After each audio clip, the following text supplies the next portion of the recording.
Hello, welcome out to episode 1 of Big Bad Evil Gang. Okay, there we go. Everyone can be heard. That's good. How are we doing, everyone? I'm going to fix up the cameras as we talk because I couldn't actually see them in the preview. Welcome out, everyone. We've got a couple of new D&D players here. We've got some veterans, along with people that I've rarely played with or haven't played with at all. So we'll go around, we'll introduce everyone before we get started with things.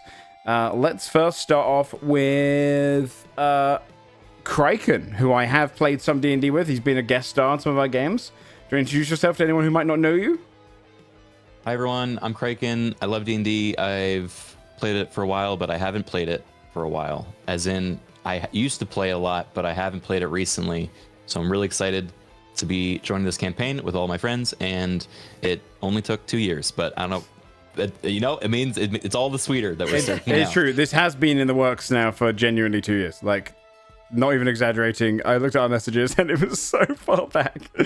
But we are finally here.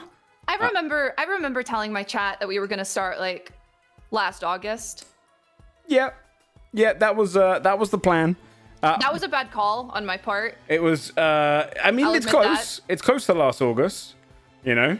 In a positive sense. You mean August of 2024? Yeah. Okay. Yeah. Well, hey, Junie, I've not actually DM'd for you. I've only ever played with you at a table online. I know, so we're a little overdue. I know. So welcome to the table for our virtual one.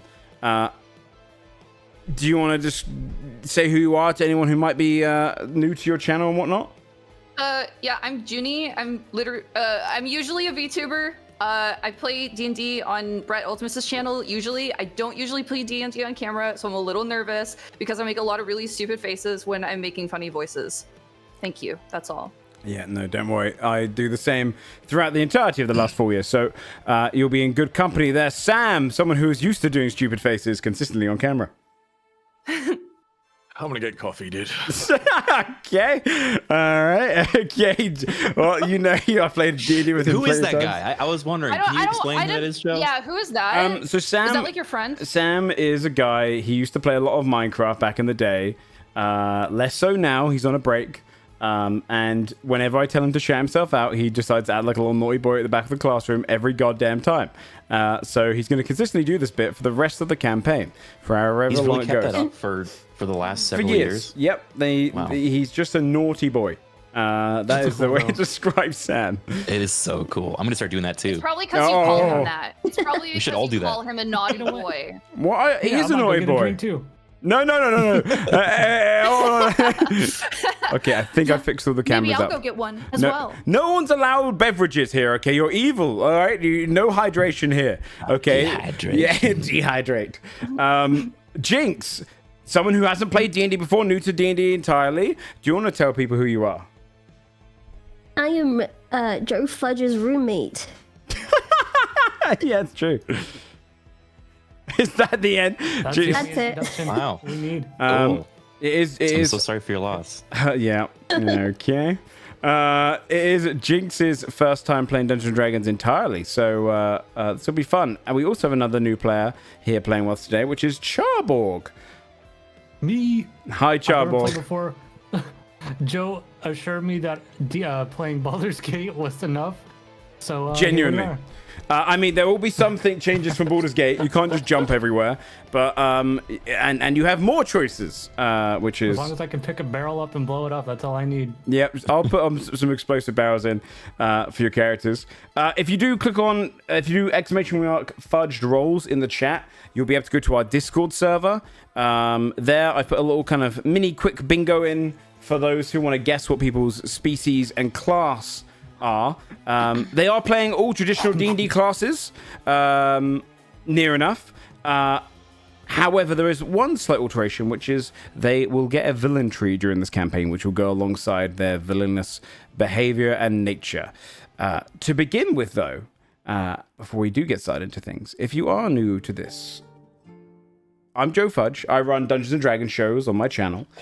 This is my third Dungeons and Dragons show on this channel, and this one is an evil campaign. In this campaign, the players will be there to destroy all sources of good. It will be whimsical in nature, comedy is our focus to keep it lighthearted, but you will be destroying the entirety of a continent over the course of this campaign. They've been given the option to play any species, monster, or creature they want from the Dungeons and Dragons Monster Manual, along with some alterations if they wish to. So before we do debark into our new adventure, is anyone who wants to shout anything, or should we get started? I want to shout out Charborg for doing this amazing cosplay. I loved that he was like, yeah, I've never played D&D before. And he's the one that has a full-on getup and an actual background. Doing, guys. The most crazy thing about This is what D&D is, right? We were role-playing. The weirdest thing about it, though, is he's playing a drow rogue. So I'm not sure where this is coming from. Spoilers! I'm kidding. He's not playing a wizard at all.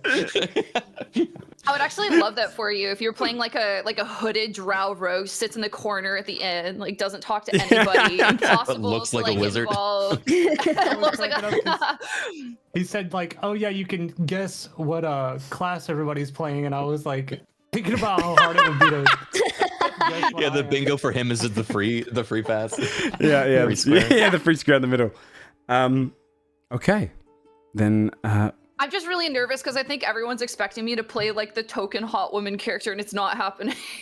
Yeah, I'll do it. I Thank God, man.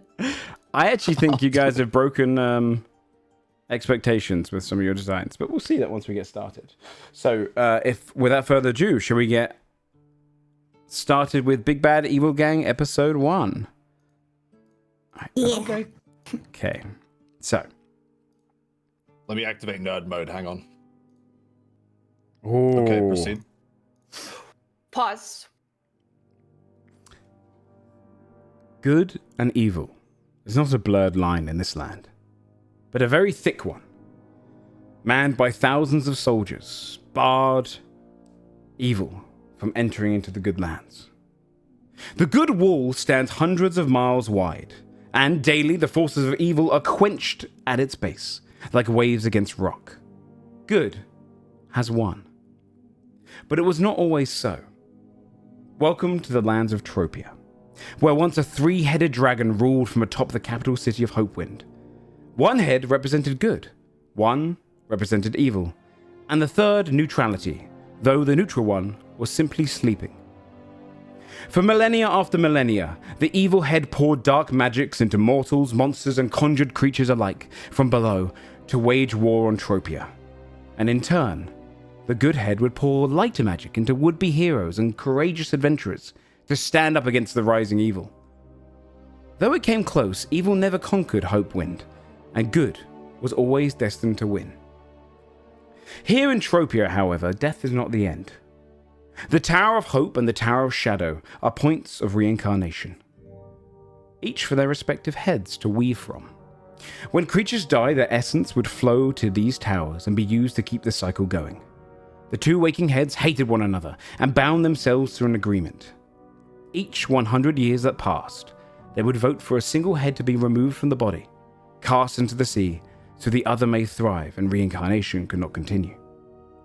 Each century that passed, though, the good head would vote for the evil, and the evil would vote for the good.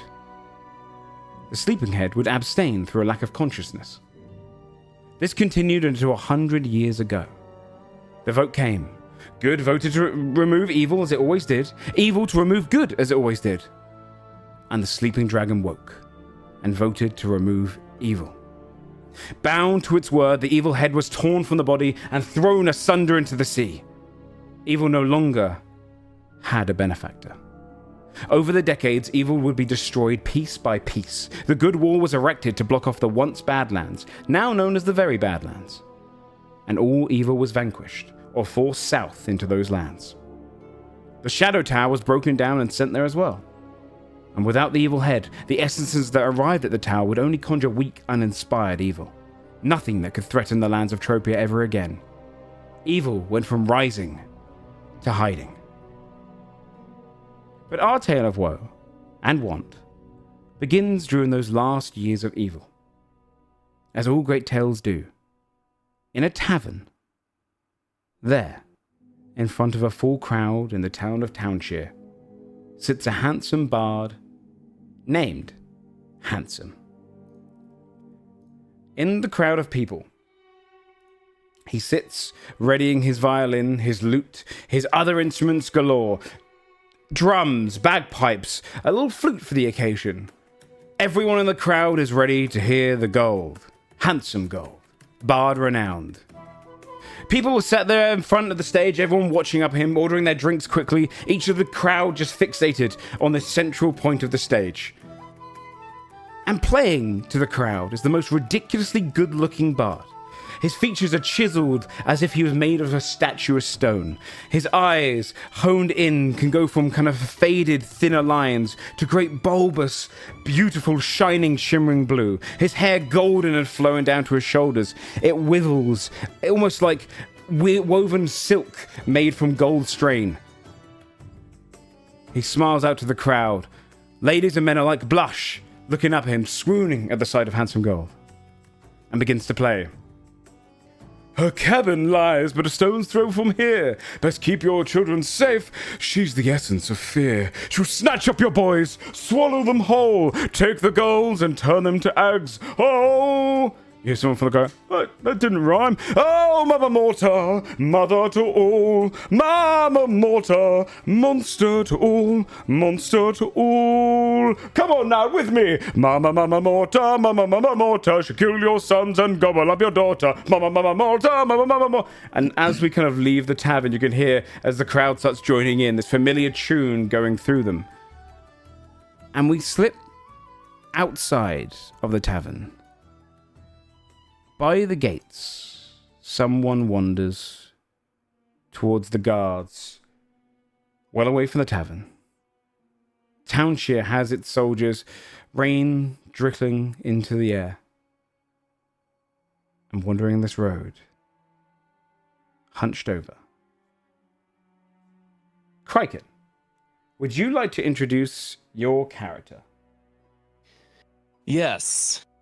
Mama Morta is a pale, wiry hag that, although she wears a massive billowing fur coat that kind of covers most of her form, she's hunched over to a kind of insane degree where the curvature of her spine looks as if she's like almost a snail, as if she's got like a shell for a back. She's got a simple kind of head kerchief keeping her hair from spilling out, and this kind of unnatural, massive smile, this grin, and very, you could almost argue kind of expression on her face that is currently fallen into a kind of dour look as she is hobbling towards the inn. She has very long fingers and nails, to the point where they look more than just claws. They're like full-on talons. She, although is hunched over, she still stands at about 6'2", while hunched. So she is a large entity that is kind of, very snail and cryptid-like. She has a staff that she uses as a walking stick, affixed with a small human skull and a long spinal column that's driven to the ground. And yeah, that's her in a nutshell. You would be approaching Mama Morta, the outskirts of the town of Townshire. It seems quieter here at night. though evil hasn't been vanquished in the area recently, Townshire sees itself as kind of an untouched territory, very rarely pursued by the thwarts of evil, or has a lot of kind of advanced knowledge if any evil is coming. So they're wholly unprepared for your presence as you wander over by. And as you get closer, you see the guards kind of stop you, the trickling rain coming down. You'd see this kind of guard step forward and kind of holding their helmet under their arm to avoid it kind of trickling down their face, the water. They look across you and say, "Ma'am, what are you doing out here so late?" Very tired. I simply wanted to visit the inn. You wouldn't deny an old woman some rest and respite? He kind of runs his hand through his hair, looks across to the other guard who's a dwarf, who kind of looks and goes, "Hey, you're a tall one, aren't you? What, you Goliath blood in you, old one?" Something like that. She smiles and has like 12 rows of jagged teeth. He kind of just goes, "All right, well, the inn's over there. You'll find it. Okay, just keep on heading down. It's the Flying Dragon. You can't miss it on the left. There's a Thank great you, song being played currently." child. You're welcome. She'll extend a hand down and tussle his hair and kind of palm his whole head. There's a moment you just see his face go pale, and the other guard's like holds his belt, and then begins laughing. The dwarf, as he kind of pulls away from you, goes, all right, and on you go. And as you're kind of wandering One last thing. Is that, what's his name? Ugly Gold playing today? you see the human goes, "I think you mean Handsome Gold." Yeah, he's got the full crowd in there. Practically everyone's shop closed. Ugly Gold, ugly. And her face kind of contorts into a snarl. And she... Thank you so much. Goodbye. Goodbye. Enjoy your time here. As you're kind of wandering down, he looks up. "You were shitting yourself there." He goes, I was not. As you're kind of passing through. Wandering into the town, getting closer to that tavern in the distance. You see a couple of children out playing skipping rope, and you can see them going, "Mama Morta steals your daughter. If you're not scared, well, you oughta. Mama Morta, coolest sorter. No survivors from those who fought her." And they stop and watch you as you go past, their eyes wide as you wander down the streets of Townshire, heading ever closer to the Flying Dragon. You come across the dragon, the music clear from the inside starts kind of taking over, and as you would enter, you would see the crowds of gathered people, a large crowd here, and there on the stage, as you step in, Handsome playing. He finishes, "Mama Morta!" People cheer, clap. Thank you. Of course, please throw your coins to the top of my stage and I shall collect them indubitably. Thank you. Handsome Gold, I have many more. Beware, Mother Morta. And you crowd around. What would you like to do?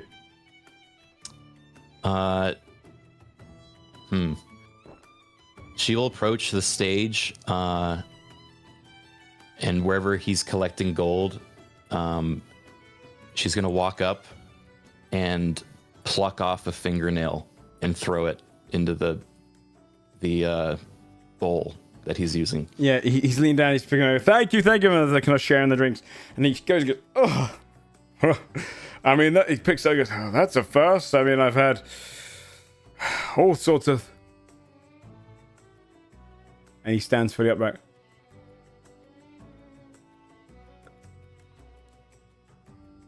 Gold. Mama Morta? Fool's gold. She's gonna pull him close if he's close enough. He kind of shakes as he comes closer. You've been spreading lies, Gold. That's very naughty. You see, Mama Morta, it wasn't... it was just... I was building your legend. You paint me to be some sort of monster. I'm just a lovely old woman that cares so much for the young. The young like you, Gold. And she'll start stroking his hair. So pretty. You are a monster. The I moment, am. the moment you say that, people in the crowd, monster? Did you say monster? And you see crowds like start kind of talking. Do you keep staring at Handsome? Yeah, she's not paying attention to them. People are talking. They start to notice that you're kind of closing in on them. Mama Martha, how good to see you! And you can hear like a ruckus in the crowd. People standing up. People kind of lifting their feet. Handsome goes, I'd turn around if I were you. What? You trying to trick me, Gold? I have my prize right here. Oh no, ma'am. I believe the trick has already been done. And he misty steps to the back of the room. Pulls a little bow. The crowd, you have been wonderful this evening. This is Mama Morta in the flesh. And as he starts backing off, you can hear all the chairs kind of start getting pushed over. People are standing on their feet. You hear drawing of silver, blades, axes, magic starting to be conjured. She'll turn around. And there on What the does she wall, see? you see dozens and dozens of people standing up in this tavern. And on the wall, it says Happy Heroes Day across a banner. Everyone around her, parties full of heroes. You've got the 5 half guys, halfling squad, dragon slayers only. All of them are kind of just wearing the kind of this great sword on their belts. You've got the Nepo few, dude. the noble 28, all kind of stand up together. Quite a large crowd, that one. Adventurers all. And they stand and go, free drinks to the one who takes down Mana Morta! And Handsome Gold runs out of the inn as the rest descend on you. Clashing, cutting. You can hear your how would you fight back as just dozens of adventurers are coming at you? I think, well, first she'd be like, oh, that was today of all days. And then she'll say, oh, well, you want a monster, you'll get a monster. And she'll throw her cloak off. And as she does, her back extends and she reaches her full height of about like 7'4" as she fully elongates and reveals underneath a full like carapace of bones lining her her cloak. She then unsheaths a not katana, a sickle. That'd be pretty sick if she had a katana. The weeb hag. Yeah, and she it grins, and all of her toothy smile comes out, and she goes into a frenzy as she dives in and tries to take as many of them down as she can. I'm going to ask you to give me a straight D20 roll, and this determines how closer to 20 you are is how many you take down.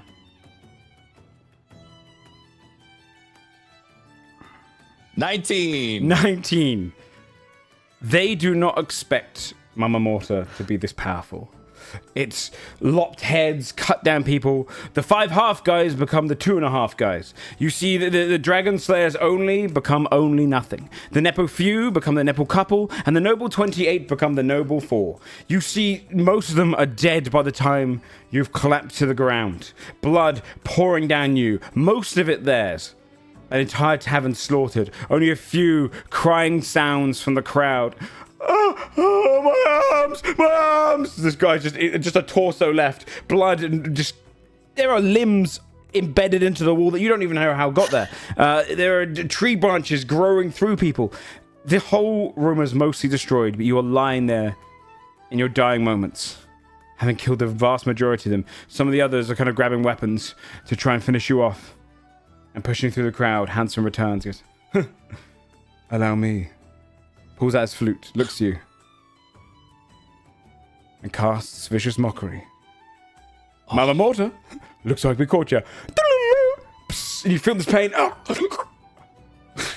Your head lolls to the ground, and you die. Your spirit passing onwards, away from the tavern.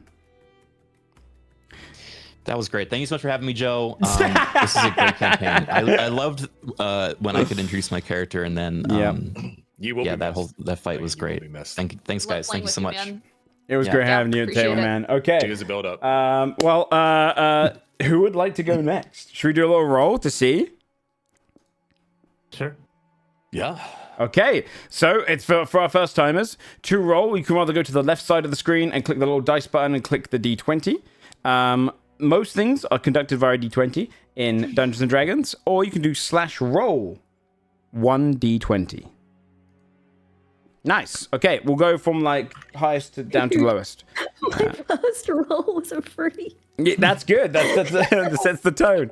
It sets the tone. Or I'll say this, Sam. Would you like to go first then? If you rolled a 19. I'm down. Okay, Yeah. should we just go on the list of top to bottom? We'll do that. Sure. Then we cut away from that scene.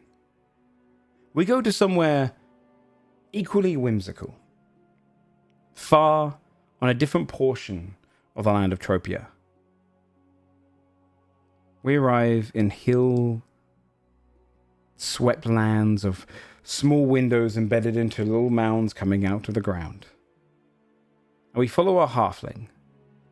They're wandering along. They're carrying a bag against their chest, clutching it, a cloak wrapped around them.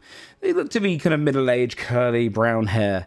And as they're kind of wandering along, passing some halfling homes in the ground, a little whimsical tavern they pass by. A couple of people sat outside, call over and go, "Hey, Rondo, come join us, Rondo. We got some drinks and everything. We're going to be here all day." "Well, I can't right now. I got to go somewhere, but I might be back in a bit." And he kind of pushes on quickly, his little hurried feet going across cobbled stone, heading towards a much larger home far down. He passes by a farm, several bits of farmland growing crops and cows, and finally gets to a much larger mansion-like halfling hovel home. He steps over towards it. A thicker halfling steps up, arms up. Rondo puts his arms in the air, and he pats him down. Reaches into his pocket and pulls out a carrot. "What's this then?" "A carrot?" He bites the end off, looks to see if it's hollow. "Right. You can go in." Sits back down. The door opens. And he heads inwards towards what is now a very small room in terms of height, but very wide in terms of depth. You've got a room of gamblers, people sitting around playing cards, betting. People mostly betting wheels of cheese and foods inside this hovel home. A gambling ring. They have a little kind of fighting ring where they're forcing these kind of much like smaller versions of chickens to fight. They're like almost like chick size, and they're kind of jumping at each other and betting between them slices of cheese, sometimes even full wheels. He moves onwards, passing by the betting crowds, passing by everyone inside, nearly stepping on a mouse that squeaks as it goes past, until he gets to the back room. A couple of bruisers welcoming in, and he steps in. They stand at the back, cudgels on their belts, fold their arms in front of it, pull the curtain shut, and the door. Before we get to the person behind the chair, there is a tubbier halfling, young in his appearance, maybe in his early 20s, a long coat on. The head druid, Terence. He places a bit of cheese by a mouse hole by the wall. The mouse comes out and climbs up onto his shoulder. He goes, "All right, have a seat then." He sits down. The figure in the chair opposite him is turned away. As they turn back, Sam, would you like to describe your character? Yeah. You would see this like huge, imposing shadow on the wall, hulking even. But then, as the light is dimmed, you would realize that there's a halfling in the chair. He's wiping his knuckles with a cloth, and you can see the words curds and whey are tattooed on his knuckles, tattoos up his forearms. He's got a peaked cap.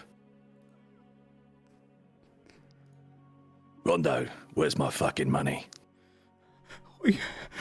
I've got most of it, sir. I got Most of it's not all of it, is it, Rondo? 500 gold's a lot, sir. You don't understand. It's been a difficult market out there. He'll gesture to one of the brutes. Comes over, grips his shoulder, pulls his arm out, takes a finger, snaps like, ah! Oh, did that hurt, did it? No. He'll look to the guard. Fetch the milk. No, Mr. King, sir. Mr. King. He goes out of the room. Please, the other one holds his shoulders down. Please, Mr. King, not anything but that, Mr. King, sir. No. I think you need a lesson in manners, young Rondo. Pull him back on the chair, hold him backwards. The other guard comes back in with a 10-gallon kind of giant, kind of hulking bottle of milk. Steps over. They wrap a towel around the top of Rondo's face. He's going, no! And begins pouring the milk onto his face. No! The Terrence beside goes, nasty sight, that. No one shortchanges the Dairy King. No one. They release him.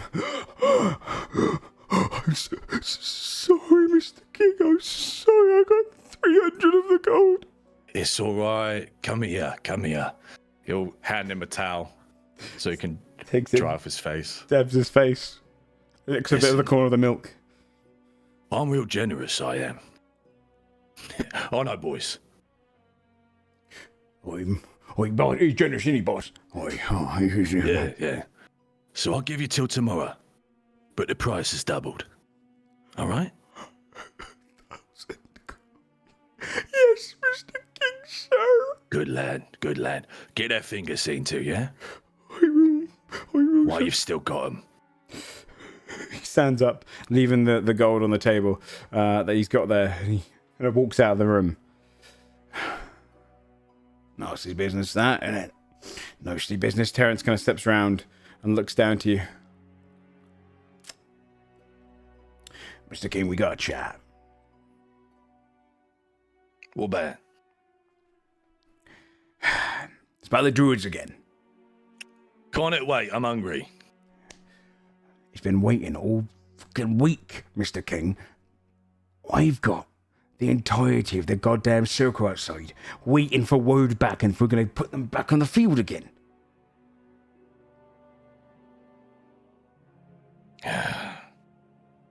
He'll reach down and produce a pipe and begin to light the pipe. Listen. I could pull some strings. Make it go a little while longer. The truth is, the deal you made with the farmers, it's not working.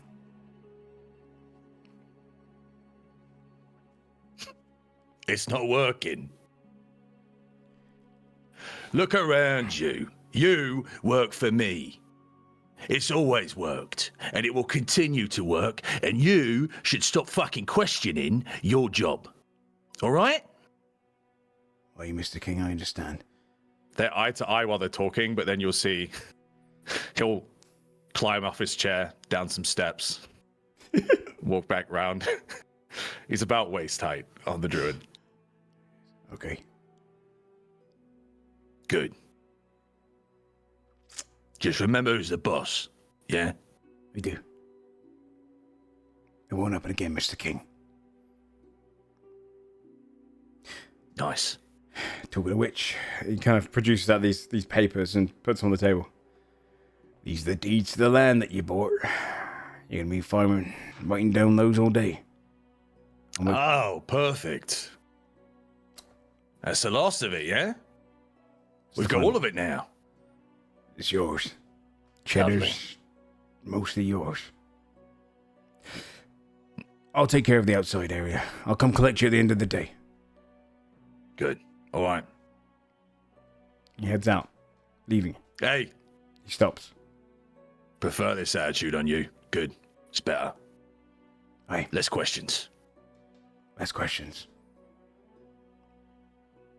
He steps out, closing the door. And you'd have work to do. Hours would pass of the papers being signed and gone through, the deed after deed after deed. Halflings like their bureaucracy. Until you hear the knock at the door. Yeah? Terrence is there opening the door. It's late. Go on. Let's get you home. Well, can't argue with that. He'll hop down off of his chair, As you wander into extinguish his pipe. he leads the way into the main tavern area and the kind of general portion of your domain. Give me an insight check. Okay. 12. You can't put your finger on it. Something is off. There's a general kind of hairs at the back of your neck that stand up. Any trouble tonight? No trouble. He wanders through. What was the take? Sizable. In the 5 figures. And he stops Why at is the the front security door. so light? He turns his head. I told him to take the day off. A mouse runs by your feet. Fucking mice. Before turning into a full-grown orcish man that turns.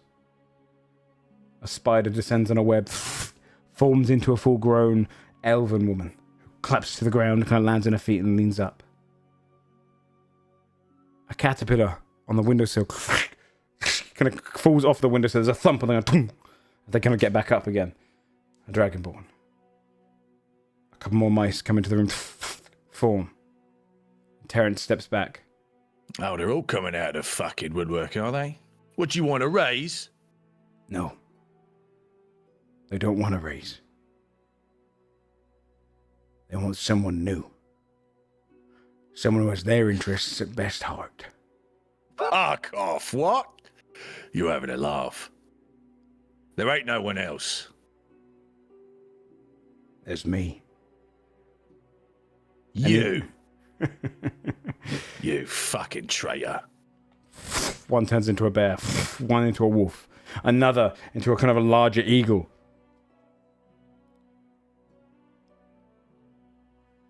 What can I say? They call me the shrew. He forms into a giant shrew, a dire one, massive in size, as sizable as the bear. And they collapse in on you. Claws and swipes, bites, mouthfuls of gnarled teeth. We're going to do the same kind of roll for you to see how many you take down with a D20. 8. It's a lot. Too much to come at you. It's been a long day. You take down a couple before you feel a claw go down your back. You feel your own blood. You're punching and striking. It's not long before the shrew steps forward, grabs your arms, twists them back. Suffice to say, those deeds won't be going through. And his whole teeth descends over your mouth, crunches, and you die. Who would like to go next?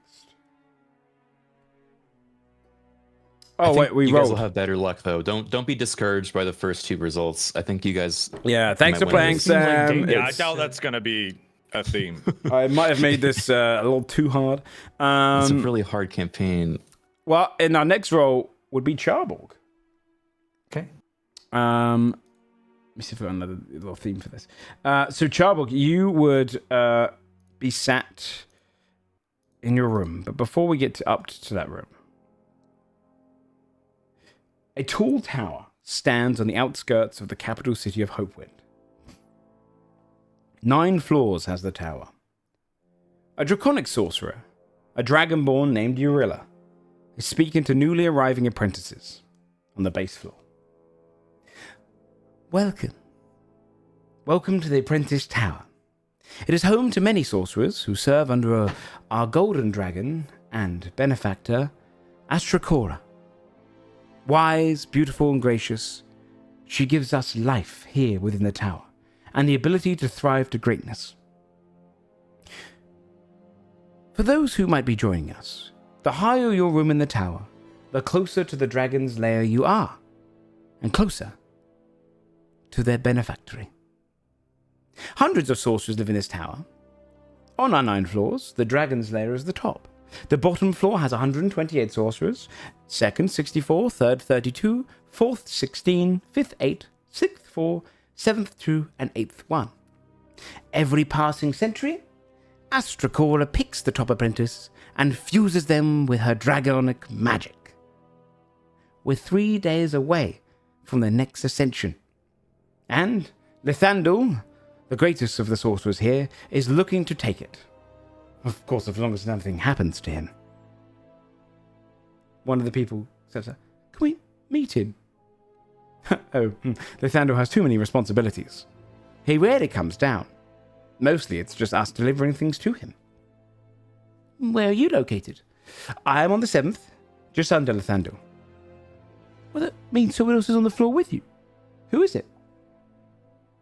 Her smile kind of fades. We cut to her wandering up the stairs a couple hours later, all the way up to that 7th floor. She finally arrives at the room, opens the shared bedroom, looks inside. Charbog, what does she see? I'm like, I'm covered in hair. I've got a macaroni necklace that I made myself. I've got a wizard hat that some might say is backwards, but that's just how we wear it in this tower. I'm missing a sock, and I'm sitting in front of the mirror trying to brush my hair, but the comb will not go through it because it's so tangled. And yeah. You see she steps in.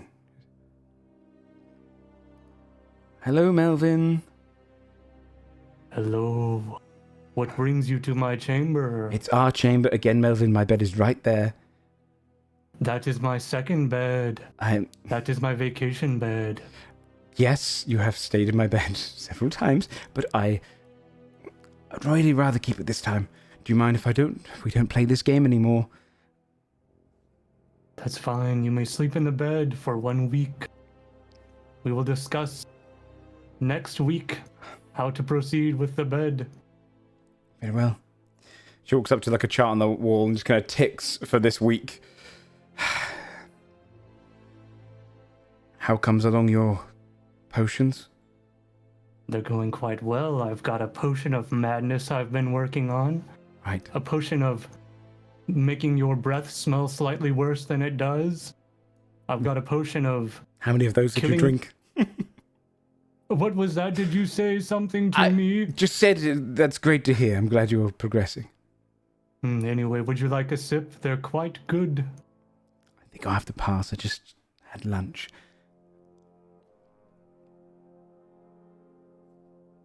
Melvin, Lithandul has requested for you to make a hog's breath potion and bring it up to him. I think he's trying to calm his nerves before the big day. Wait, this could work in our favor. I could create a potion that he's not expecting. Melvin, Something to maybe do him in. Melvin, Lithandul is the chosen to be ascended. It goes against policy to attack other members. That position should be mine, and you know it. I'm qualified. I'm the best sorcerer that has ever existed. Some might say the best sorcerer that has not existed, better than all the sorcerers who haven't even existed. Astracora has chosen Lithandul. It is not his decision. not your decision to make. Fine. Just get the Hog's Breath potion. I don't want to keep doing this. I will brew the Hog's Breath potion. Fantastic. Wink. I wink. Please don't fuck this up for us. They're going to send us down to I'll the take 6th. care of it. Do not worry. Now go. Leave me to my chamber. I was going to rest, but fine. I'll give you some peace. And she wanders out of the door, leaving you alone. I start tinkering. Okay. I start tinkering with my potions. Okay. I try to brew up a concoction that will take down the wizard. Give me a d20. Okay. This is a potency roll. 8. Okay. What are you trying to make this potion into? Like, what result would you like out of it? What would the kind of I want to trickery be? melt his brain. I'll make a potion of brain melting. Okay, sure. Okay. Sure. Straight to it. Yeah, sure. No salty. And is it liquid based, gas based? How are you administering this? It would be green, I know that much. It would be a liquid, Okay. and it would probably have the consistency of melted milkshakes. Okay, sure, yeah. All right. You conjure up this potion. It comes out green. This kind of very viscous looking fluid within the container. You fill it up. You can put the name's Hog's Breath on it, as most potions would be labeled. But you know it's not. This... Wait, what color is Hog's Breath potion? I Not need to dye green. the potion. You sit there staring at the potion, unsure what it does. You're pretty maybe sure that maybe it could melt a brain, potentially. I dip my pinky to do a small taste test, but not enough to fully melt the brain. Your eye quivers. Some memories disappear. It works. It's good. This seems like about an 8 as far as level of potency. Yeah, you're scared of 20. But you have your potion. And he's upstairs. I put my potion. I take the pillow, I remove it from the bed, and put the potion on the pillow. This is my roommate's pillow, but it will do. And I start climbing the stairs towards the tower. You're shooting I'm outside. floor. You see his wide doors there. The final door before the dragon's door at the top. And it says Lathandel's room, keep out. Yeah. I'm holding the potion on a little pillow. And I approach, ready to knock on the door, and then it swings open and hits me and knocks the potion out of my hand. And the potion falls directly on my face and shatters into my eyes and face. And I go, oh! Blah, blah. I mean, yum! Hog's Breath potion! Oh! You hear Lathander sound. Melvin, what the... His voice is fading. Your face feels like it's bubbling. The skin's forming and changing. Your brain isn't melting. But your heart is. And you feel this pain in your chest. I made the damn potion incorrectly. The last thought in your head before your heart melts into mush is, I made the potion incorrectly. And there's this rolling down all of the stairs of this tower, all the way to the bottom. Well, on every step. Collapsing down at the bottom of the ground. 8,000 steps. Yeah, it keeps going. It's impressive how long. People looking outside the door. A couple who get knocked over on the way down, and your body by the end is crinkled, broken, and snapped at the base. With all the tour of young children sorts who go, ah! As they scream, seeing you come down.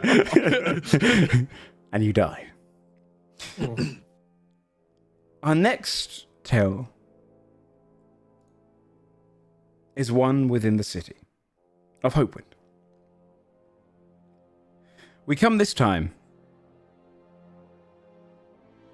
to a street The street of a bustling city, broad and beautiful. The very houses here are several floors, the streets themselves packed with people. Someone wanders through a kind of dimming night as the sun is beginning to set. And they stop by this small shop that is selling all different kinds of candies and sweets.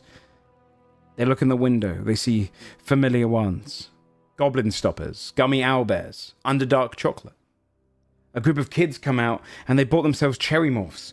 One of the kids goes, "So, in approximately every 100 packs or so, apparently one of the tadpoles can change you right into a monster." The others go, "Oh, give me, I want to try," arguing and fighting over the sweets. The man looks at his own reflection. He's a Gith Yankee. His face is dropped. He looks down. He sadly wanders through the streets, heading around, hearing more people eat different candies and chocolates, until it starts raining heavier as the night comes to. He wanders through and looks across this great factory building, massive in size, taking a good portion of the city up. It's churning out smoke into the air, but the smoke is wondrously glitterful, purple in color. And atop, Goulash's goodies. He wanders to the front gates of this beautiful, large factory, steps through, is led in through some guards, and wanders into the main doors.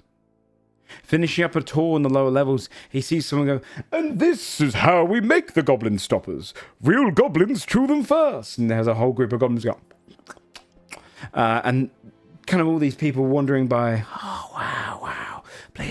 Some people getting kind of their own portrait drawn kind of inside there. They've got an entire room that is transmuted into different chocolates and foods to try. But he wanders through. As he heads upstairs, he goes past one of the factory floors. And he sees hundreds of figures working and churning things out, soot across their face, worn to the bone, constantly working. Someone wanders in the back. "Keep working or you won't be paid!" Moving up those conditions, going up and up to the top. He climbs into the first room, the top of the tower, with a great rounded window, the moon outside illuminating through, rain trickling against it. There's a figure. Juniper, do you want to describe what they would see? I would. They would see a tall, 7-foot tall mind flayer wearing a long, pristinely dried, pressed overcoat, intelligent looking half moon glasses, a nice, a pressed vest, a little emblem, a little mind flayer emblem with a chain coming off of it, and they're finishing up some paperwork. And they hear the noise behind them, and they go, "Oh, yeah, one moment, please. Let me finish this really quick." You hear them kind of step in. Praline! Yes, goulash. Sweet Praline! I'm so... What do you have for me? I bought something to try, goulash. He holds a little case beside him. That's wonderful. You know, Praline, I'm always such a huge fan of your work. I'm just delighted, honestly, with this new expansion and everything. They pull the box toward them. He pulls it back and open it. Oh, okay. Oh. Did you know? Would you like a toast? I have scotch. Did you know? What? Some of our candy is creating monsters. No. What? Roll a deception check.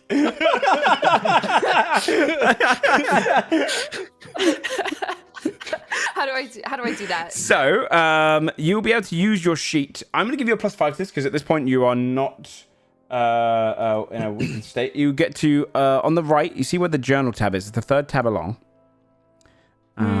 You should see a little book, and then down in there should be characters, and you should see goulash. I see my character sheet. Okay, I just clicked deception. There it is. That's a +3 though. Yeah, so it'd be Okay, well- you'd get a couple on top of that. So he goes, really? Well then, Is everything all right, Praline? I think we should restart the formulas. Restart? We need to break everything. This is just too much.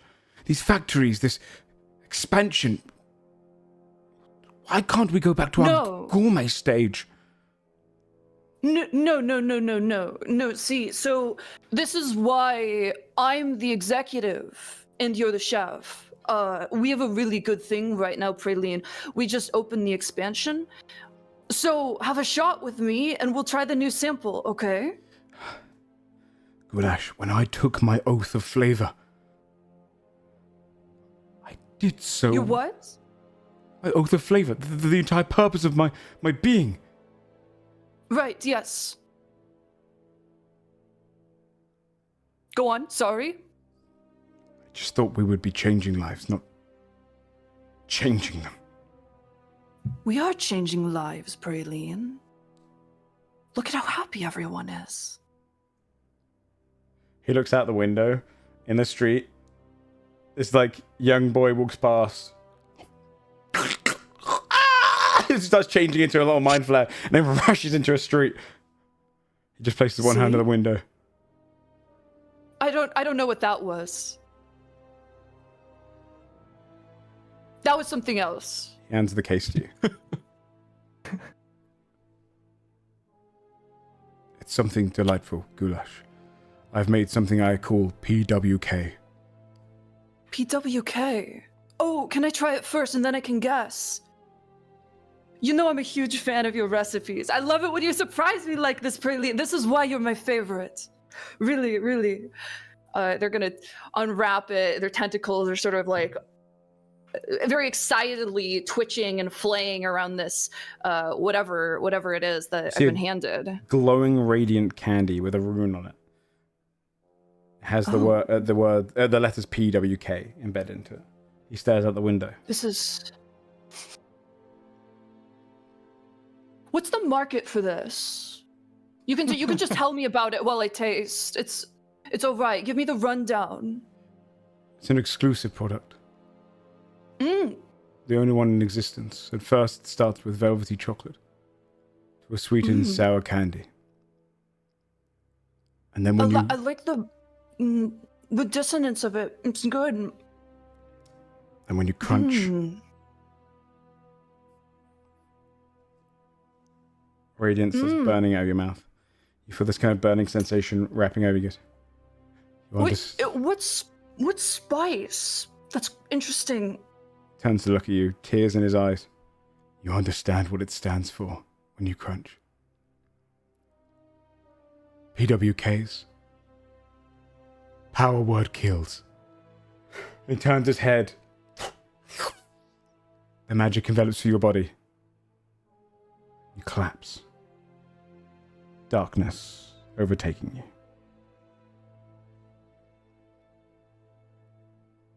And our final member.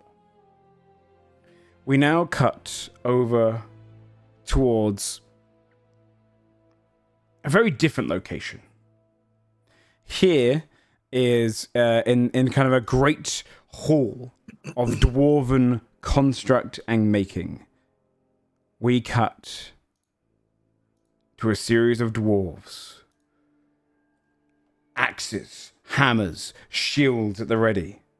A whole grouping, army of them, embedded into this great hall with great pillars reaching to the rooftops. They've barricaded the front door. All of them hold their weapons ready. One is sat at the back writing in a journal beside a well. Their leader steps forward, giving a speech. He's a broad, stocky dwarf with a great big black beard that comes down embedded with runic words. All of you! The goblins have pushed us back all the way. But here is our hall. This is the place we eat. Our cafeteria. We have bonded here. Made memories before going mining. In the name of rock, stone, and everything in between it, you will kill everything that comes through that door. There's a sound in the distance. Dong, dong, dong, dong, dong. The one right in the journal goes, those instruments? How exactly would you describe those? One of the doors says, cellos from below? No, it's a percussion instrument, you idiot. How about bongs in the bottom? The writer goes, no. That's not an instrument. It's more like drums. Drums in the door bashes open. Suddenly goblins rush into the room, coming out, swinging, cutting, stabbing. They all get into this massive fight. You can see now as dwarves are smashing and crashing against the components of these goblin invaders. They come in, the leader dwarf tears one in two. Some dwarves are dying, but mostly the goblins fall. The fight continues onwards for an hour, 2 hours. By the time those who are lying there covered in blood and death, only dwarves remain, weakened. The one holding the journal is lying back dead. The others stood around the room with the goblin corpses all around them. I told you, we win the day!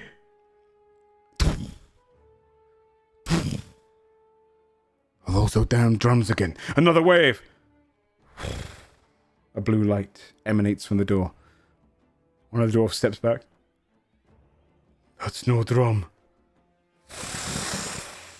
Flames envelop as the door melts and collapses. Something else enters into the room. Jinx, do you want to describe what large creature has entered the room? Can you hear me? Yeah. Your mic's gone crazy. Okay. Oh. I am Nomas Frekif Atazev Iriok. From the shadows emerge an aura of pure evil. The blue raging fire illuminating the darkness, revealing a 67-foot statuesque demon. Glowing eyes and mouth emerge from a black and tarnished monster skull. Many teeth, sharp and jagged. Large horns twisted upon its monstrous head. Claws long and can slice flesh easily. Body carved from the hatred of sin, appearance of a man, but perfected to be the weapon for the hells. Skin like a thick, scaly armor, impenetrable by mere metals and fire, carrying a large sword of lightning, thundering and deafening all those unlucky to get close to the creature of the abyss. In the other hand, a whip of fire, used to slay thousands upon thousands of pure, unfortunate souls. A stomach never full, and must keep devouring to quench his burning hunger, or horror and plague among the demon and mortal realm. The head dwarf looks up. What have we unleashed? As a series of these demons, miniature ones, jump into them, and then jump on different dwarves, tear them apart, biting on their teeth, the largest portion of their body. Their head's too big for the rest of their torso, biting and gnawing at the dwarves. You could come in and just start munching on them until the dwarves are nothing but a series of bones and flesh for you to devour. And you sit back inside this broken room, munching and swallowing dwarves. Some of the demons come up to you. The rest of them slaughter around the air. A little one goes, Master, we should take the rest of us and descend on Mine Rock. The city there is filled with dwarves, many more to be eaten. Yeah. Well spoken, Master. We'll gather the forces now. There's this kind of radiant light. And shivering. Something has arrived. And wandering into the door, through a flash of light, are a series of wizards. Each one of them wearing slightly off-toned colors. A sage instead of a green. A crimson instead of a red. But these wizards step in behind one that you recognize. His name is Barnabas the Slate. Long white beard that comes down to the front. His tall wizard hat pulls back behind him. He moves his gnarled staff forward and draws forth his lightning sword, pointing it to the ground. There you are, enemy of the living. I have found you. Yeah. The other wizard began kind of preparing rooms. No Majul Therakuth Arzazethilic of the 523rd layer of the Abyss, Carbonaris, I will bind you into a new form, never to plague our lands again. Hits the staff to the ground. Energy shoots forth. A bunch of the smaller demons burn away in radiance. You shall never disturb the race of men again. What say you, creature of the abyss? No, please do not. Slams down the stuff again, twists it around it.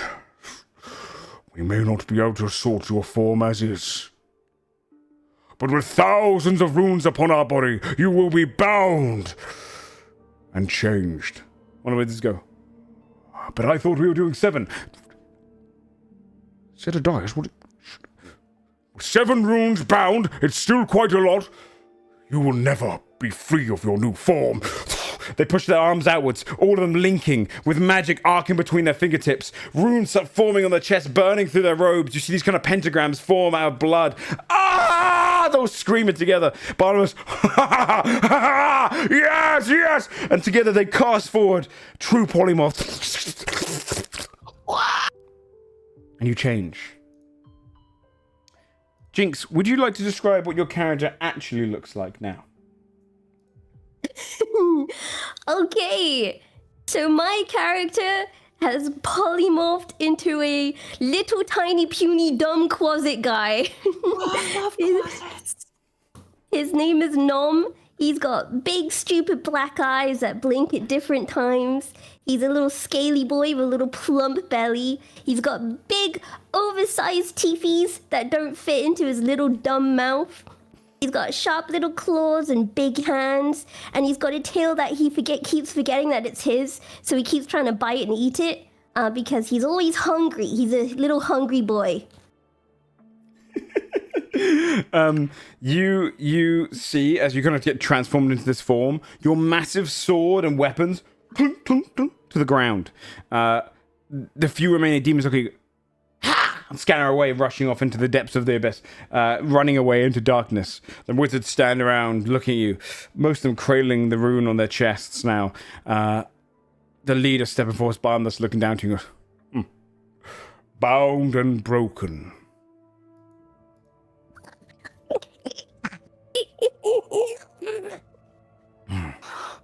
What say you now, Namazul Thirakuth, Arzazeth Iliakuk of the 523rd layer of the Abyss, Carbonaris?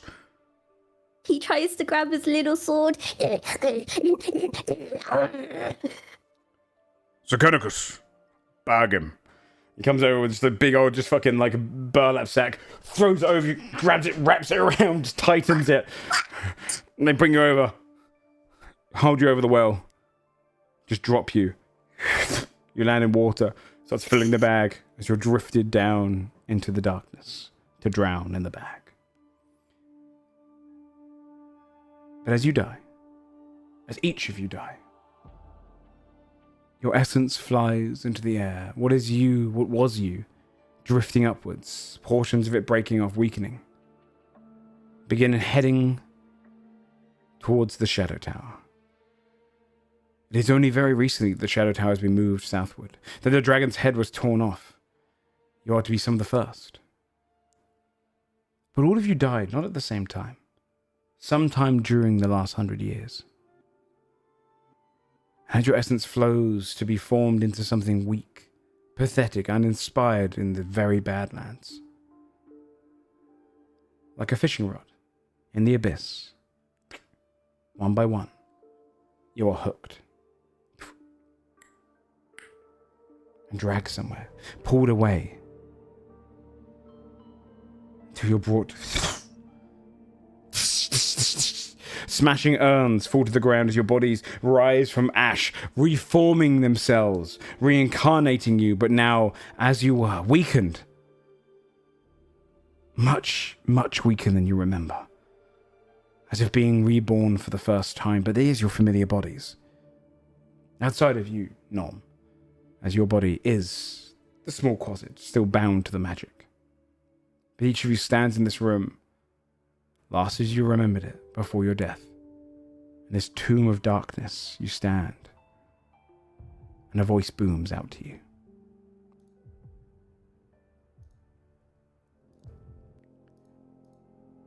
Echoing down the hall from the far end.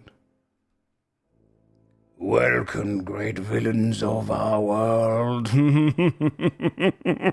Welcome to the beginning of the end. Welcome to your revenge. Welcome to my tomb. Sconces on the wall begin illuminating both sides of the wall, all the way going down. You start seeing hundreds of these phylacteries on the sides of the wall in small shells. And then suddenly on the left side, the torches stop lighting, but they still keep going on the right. You hear the voice. Grawl, did you not finish preparing the enchantments on the left side? Fool! And drifting out, you see half the frame to begin with, of a floating long robe, skeletal arm, as a lich drifts into vision. It waves its arms outward, standing fully illuminated as it comes closer to all of you. Welcome, villains of the world. I am Zarkanthus, the Deathbringer, and I bring you life. We're going to go ahead and take our 5-minute break there before we get you guys to introduce yourselves and dance together in the ongoing story that is to come. But welcome in, everyone. That's their characters. You'll see their names on the screen as well. Everyone did so good. You guys were awesome. Good job. Yes, you begin this campaign at level 1 in your weakened bodies and must build up from there. We'll go ahead and take a 5-minute break. Go ahead and get yourselves drinks and whatnot, and we'll come back for the second half of this episode once we've done them. All right, be right back. Thank you.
Okay, chat. We'll we'll get back into it in a mo. We're just gonna wait for everyone to be ready.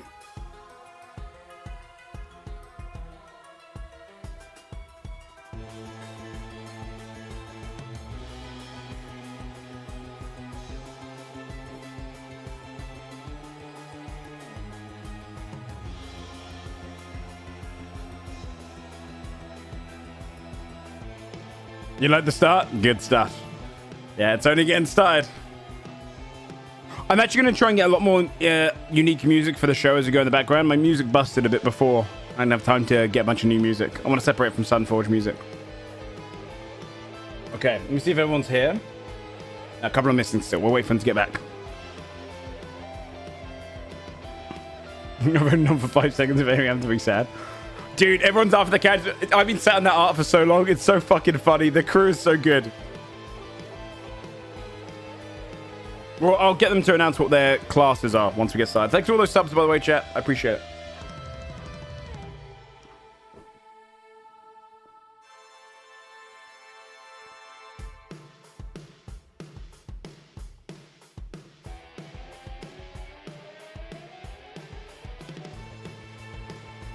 Suicide Squad opening? Yeah, it's kind of what I was going for. That's genuinely what we were kind of aiming for at the beginning. Alright.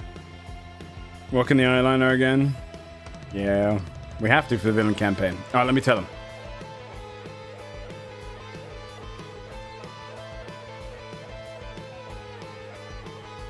Alright, well, I'll mute when Sam gets back, okay?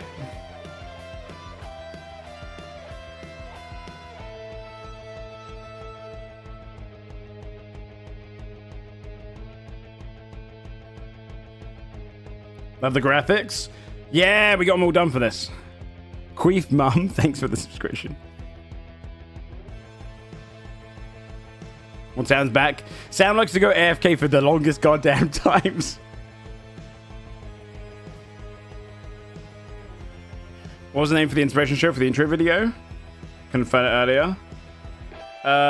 It was from Castlevania Sympathy of the Night. When I asked Pony to make it, I was like, I want a Castlevania-like song.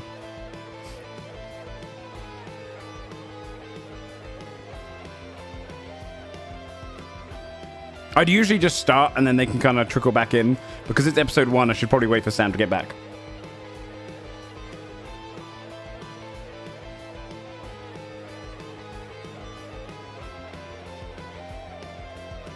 Alright, Sam's coming back. We're going to unmute. I need the full Oath of Flavor archetype. Alright, let me mute up and we're going to get started.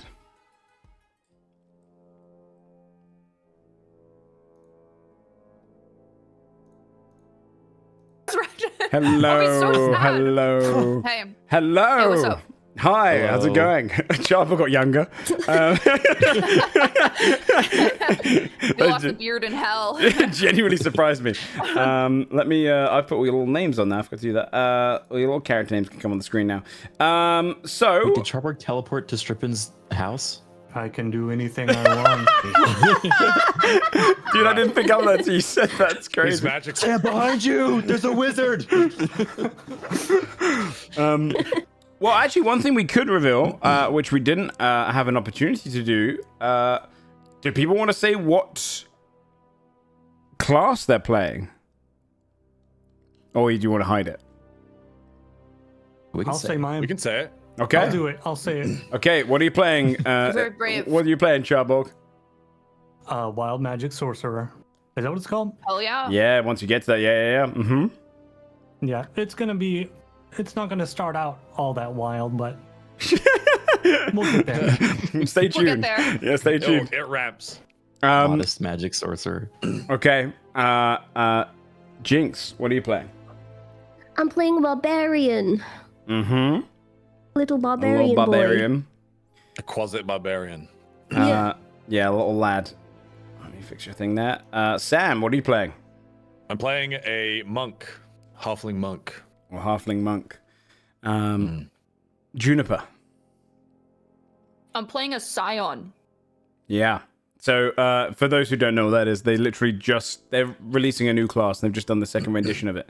So we did that as a last minute change in the last couple of days because it fits really well with the I was mind gonna be a warlock. Yeah. I pivoted. I was like, oh, they just released a new class. I want to play a new class, and it would also really work just fine with my character. Yeah. So you get to see this used for the first time. And finally, Kraken, what is Morta? She is a Hollow Warden Ranger, which is one of the Unearthed Arcana horror subclasses. Yeah, one of the newer ones. So, at this stage, obviously, you don't have your subclasses yet. You'll be level 1, but you'll get there soon. At this point of the story, you've just woken up, reincarnated, your body's created anew to survive getting pushed down into the Shadow Tower. A lich named Zarkanthus, the Deathbringer, has saved you. He stands floating, his skeletal form taking over most of his body. Jewels adorn in between the different bones. His ribs are aligned with various jewels. His eyes, two glowing sapphires that glimpse portions of red in the center. And he looks across all of you. Zombies line the back of the room. All of them kind of in kind of ornate clothing or garbs of kind of chainmail with weaponry. They stand kind of in unison like bodyguards. It must be quite shocking having you all here like this. What day is it? Day? We don't track those anymore. Oh, what miserable business. I've missed so many meetings. Yes. Miserable business. I call it. Misery business. Yes, I also get the Paramore song too. Yeah. All of you have died. Huh? Yes. But fear not. My magics have brought you back. Mostly. Did you see what I said there, Gro? I said mostly. Because you will be in a weakened state for a little while. But I have brought you back for a plan. Come, I'll bring you to a room where you can introduce yourselves to one another. I'm sure you are excited to see your new companions. Yes, I say companions. What do you look like? This is not me talking. This is Kraken talking. What is the character that He brought is us back? hovering off the ground, long robe, jewels in his skeletal body, broad skeletal form, magic shimmering through him, almost like veins. Great sapphires in the eyes, red kind of on the end. A robed like hood that's kind of adorned with golden trimming. Kind of a broad skeletal figure. Very Kel'Thuzad kind of style. Yeah, cool. I was expecting a little bit of a, wow, you're so powerful. Thank you for doing this for me. You've saved us all. Can I go Thank you home? for bringing Are we us back. free to Honestly, I'm just kind of confused. Just I don't know. clarify. What's that thing? Yes. Come with me. He turns, twists in the air, and begins drifting. Come, I'll explain it all in the main hall. As he's kind of drifting along. I've intercepted your souls, brought you back here through my phylacteries, and allowed you for another chance for revenge. You see, we've repurposed you for war. Each of you has died sometime in the last century. It's not specified, but you're here now. And the heroes have grown stronger than ever. He twists his head around to look at you all. You don't understand. It is dire out there. You get it, dire. His head twists back around. But regardless, you can, of course, refuse this opportunity. As you're kind of going up the stairs, a side room appears. You can see a zombie comes to close the door. And he goes, nothing bad will happen if you say no. It's okay. The other group I asked first were free to go, so you're the second group. You begin like walking past. He's floating past this open room where you see a half dragon, a beholder, a drow, orc warlord, and a devil. And as the zombie closes it, you just see a circle of death go. Ah! Yes. So you're fine to leave at any point. As he kind of drifts up into the main hall. And when he takes you upstairs, you can see this kind of seated chamber, throne at the top. Clearly his kind of bone throne that he's built. And a series of tombs around this room, and some seating in a long table in the center. He turns towards all of you. All of you have been saved. The heroes have won. Good is on top. Evil hides in tiny corners across our land. It's the last days of darkness. The heroes all team up. So I beg the question, why don't we? Are you saying we're some sort of big bad evil squad? I was thinking that's more terrible. like... That sounds awful. Yeah, I don't like that there's not a ring to it. No. No. Mm-mm. How about We're more of a gang. Oh. gang of big bad cohorts? evils? A company, maybe. Villainous few, mayhaps? A name to be worked on, I'm sure. Please, sit around the table. Anything you request, anything you need, will be brought to you. Foods, wines, all the sorts. I have it all down here. I'll let you all get acquainted with each other whilst you discuss this very idea. And if you do choose to join together under my patronage, I promise you, you will rise. He keeps saying it as he floats into the background. Rise. The door shuts, leaving you all around this table together. That guy was weird. Let's go home. I don't think they're gonna let us go home. Yes. Did you see what happened to the other group? Wait, by the way, are we the B team? Did he try Can you some other group first? I think we're the B team. Oh, that's not going to do at all. I'm usually the F team, so this is an upgrade for me. You lot are a bunch No, of fucking freaks. I don't you know love that either. F for freak, yes. Well, what's your deal then, all of you? Why are you here? I know why I'm here. I would do icebreakers all the time when I would bring on new employees. You say, we you say fucking like go. an adjective that describes you, and then your name, and you go around in a circle. So I'm greedy goulash, but like I'm not that greedy. But like that was just an example, and then we can go around like that. Okay. Really, I'm like gorgeous goulash. Okay, so who's next? Face only a mother could love, but all right. Who are you? What is an adjective? How old is your character, Starborg? Are you a child with a beard? What is 100 that? years old. All right, look. We'll do it this way. You say your name, you say how you were wronged. Grandma, My name. you're first. Thank you. I'm Mama Morta. Oh, he looks to the squid. Maternal Mama Morta. I look after all the young and make sure they have the help they need in the world. And unfortunately, some don't appreciate my generosity. Specifically, that fool of a gold spreading lies about poor Mama. I get it. It had to be Heroes Week. Her eyes kind of glaze over. I get it. My name. All right. Go on, Wizard.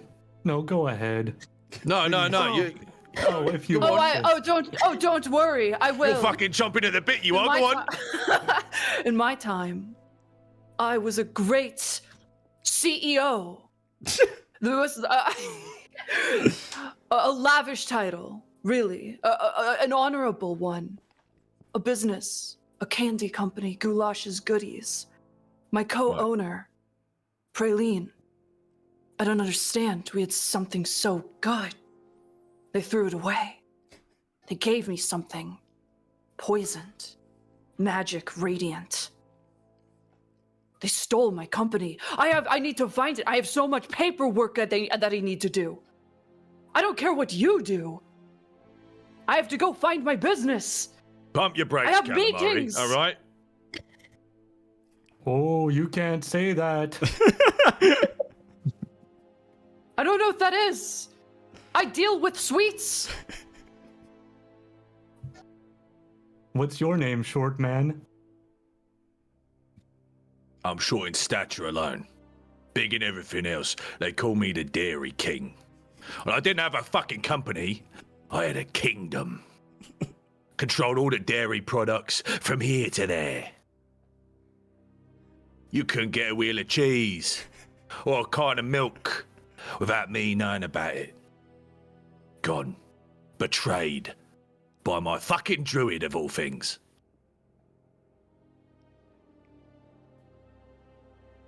So yeah, I'm sorry that happened to you.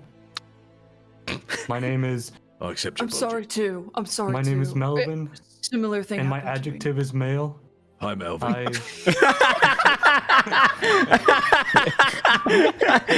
Throwing out an adjective confused. That's so fucking funny. I was destined to become the greatest sorcerer who ever lived, but that damn. He's checking his notes. Checking the name. Jog your memory, son. It's been a while. Damn Lathandil. He Yeah. force-fed me this potion that I made. This dangerous potion that melted my mind and heart. Oh my god, he And- force fed it ya. No. He did, and then he threw me Barbaric. off a cliff. What God. savagery. I was destined to become the greatest sorcerer, and he stole it from me. Therefore, I seek revenge. Melvin Madronius is the last name, but my enemies call me Melvin the Mad. I like it. It's wonderful. What about you, Pipsqueak? Is that a pug? I just told you. What is that? Not you, the little one. What I is that? What spit is out that on my blue tail. thing? I spit out my tail that was in my mouth. Nom is hungry. And then I bite onto Melvin's leg. So don't stand there. Somebody help me. Oh, what a little creature. This one must have been a mistake. We can return think- it for another. And Morta goes to pluck it off. That one must be from the C team. Yes. There's Excuse something me. else. She goes to the door and scratches at it. It opens up. You see the Lich's I'm face not there. sure we can even legally make that thing sign a contract. I don't think it's okay. You let your dog in. and I hand You're making Nom friends? to the- Yes, making friends. This one is yours, right? No. That one is very dangerous. Very dangerous. Sure. Yes. Yes. Yeah. Yeah. Closes the door. This guy is so ominous. Morta will extend her hand a bit farther to keep it farther away, and then walk it back to the group. This wasn't a mistake, apparently. Go Maybe on. it should be our mascot. Joe, I've got a question. Yeah. Is the shadow from under the door gone, or is he just clearly Oh no, listening to the door? he's ear against the door, Yeah. listening in for sure. See both of us. Okay. Yeah, you see his bony toes go through under the I door, was wondering if you could just see his little feet from the door. and he's wiggling them occasionally when he's excited with you guys bonding. What does it do? And Morta will shake it a little bit. What does it do? Put Nom down, put Nom down. What do you mean? Very Was it? well. It bites. It bites. Okay. Does it hurts bite too. good? Does it guard? Yes. It bites very hard, I can attest. Nom's just hungry. Nom needs feeding. Oh, I don't Alright. like having hungry folks They around. said we if I can had order whatever if I we had want. my damn company, I'd be able to feed you still. Did anyone get resurrected with some snacks? And Morta will check her many pockets in her big cloak to see if she has any freaky witch snacks. I have Sure. half of a star-shaped biscuit. That has to be 100 years old. You would have died It's, like, early on. super The stale. thing is, so stale is like eating brick, and you just feel like turned to ash in your mouth. I'm from. It's quite good. Can't we at least get a blooming onion in here or something? Yeah, some grub would sure sweeten the deal. He looks at the door. Give me a D20, Kraken. On a 10 plus, you'll have some snackies in your pocket. They're gonna be weird. And for the fun of it, give me a D100 roll, because I want to see how long ago your character would have died. I rolled a 3. Okay, your snacks are gone. They're completely riddled from you. I was hungry when the void. Give me a D100 roll. I want to see kind of how close to the beginning of the century it was for you. 97. That's fitting. The snacks you kind of reach into the pocket for have withered and died nearly a century ago. You like pick up like this kind of like long candy cane styled kind of like plant with a little berry on the end. It is withered and completely kind of like drawn down to nothingness. Let's feed that to the squirrel. Look, they're sad. No Someone snacks. do something. So hungry. The Why don't you let them have a bite, Mama? Can I call you Mama? Yes, my son. And she actually, her eyes light up at that, and she comes and like starts petting your head. Of course.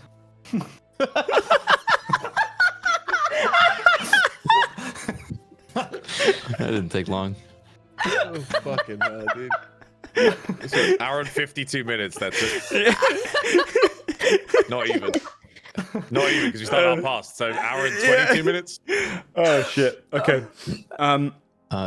She'll say, Chew on this. and she'll grab one of her teeth and rip it out. It's basically iron, and she'll hand it over to Nam. Say, This should keep you busy. Nom quickly bites your fingers and takes the food and chews on it. Yum, yum, yum. Your teeth would be able to go through it slightly, like scraping it. You can hear it as you're kind of misshaping it into your mouth. Yeah, like a dog bone. Awful. Do you have any more of those? What? Yes. Would anyone like some teeth? No. Me? Look, we all want revenge, except that thing's hungry. But that thing, we all want revenge. And it sounds like the only way we get out of this tower is to agree to help wash this bone. We are being held here under duress. And just to be clear, I am leaving this tower with you or without you. How you doing that? I don't know. I suppose I could mind control you all into. They start to try to conjure up any of their like abilities from their more powerful form as a mind flayer, and they all just sort of peter out. And they're like, For the rest of Oh, us, wait. are you just like waving your arms and nothing is happening? Like what? How? sort of waving like their tentacles and like, You done? you know, with my I could thrall you. Oh no. still Something I done. can do Okay, go on then. somewhere. But it goes against my ethical code. I thought you were a villain. Villains can have ethical codes. It's called nuance. I've heard of that. Look, I'm sorry to say, but I feel like a shadow of my former self, and it seems like you all do as well. Now that you mention it, the tooth hasn't grown back yet. she's like kind of. It's like Disgusting. That's usually like a minute. The door would then like creak open, and you can still see a shadow there. He's pretending not to be near it, and then he waits a moment and comes in. Ah, I've returned. You were always there. You were just behind the door. He was just behind the door. No, I am everywhere. And also nowhere. Right. He drifts up to the top near stairs, and he lands on his feet. You're all probably wondering how we go about this. How do we do this when good is so far ahead? You see, the time is ripe. They've become complacent. Evil is so far under now that they don't expect it. What are you looking at? Why do you keep looking over there? I'm looking into the abyss, the void, the dark, and I see my reflection in it. And it looks sad. Why are you sad? Don't be sad. Would you like a tooth? That's very kind. No. I've got to focus on this. This is our strategy. If you do wish to join me, land after land will be conquered. Regain your strength by defeating forces of good. Kill their heroes. Take their power. Drive it straight into the heart of Hopewind. When you're strong enough. If you would wish to learn more, please, to the door to the left. My Death Knight. I have a question. Yes. Will there be health and dental? Good question. We will see what we can provide.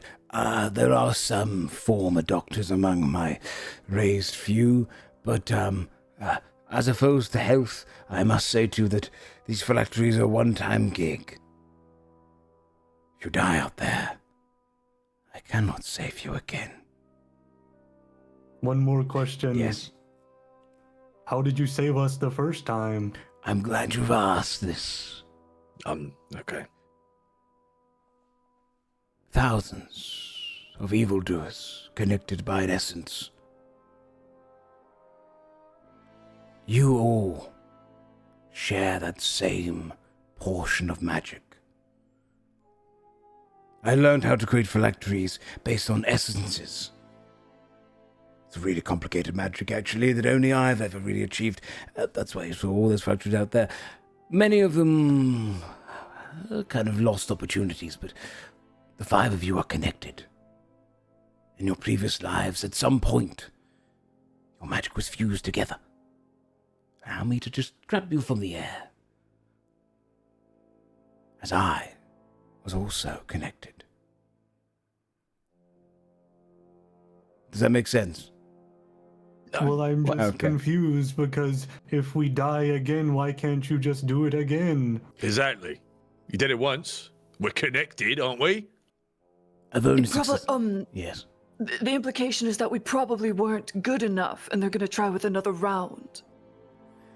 With a B team anyway, so maybe I'm wrong. It is partially that, yes, but also no, you were the first pick. The others just arrived first. That's all. It's more that well, it's kind of a one and done gig. Your phylacteries were destroyed in the great momentary kind of ooh, you did it. I don't think I can redo what I did there. Right. I have a question. What exactly are the terms of this deal? As a hag, I am quite experienced in the form of contracts. Yes. And you haven't been very specific about this one. It's good to know. When all is said and done, when you rise into Hopewind, you take down the last head of the dragon. And the sleeping one. The good tower is destroyed, or moved. I want to raise every single one of those damn heroes as my pets. And what do we get out of it?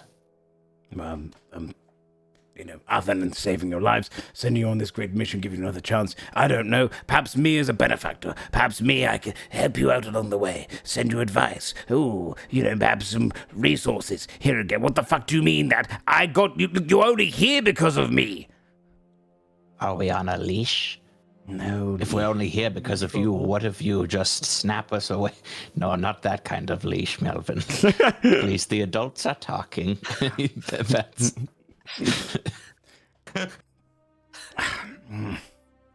No.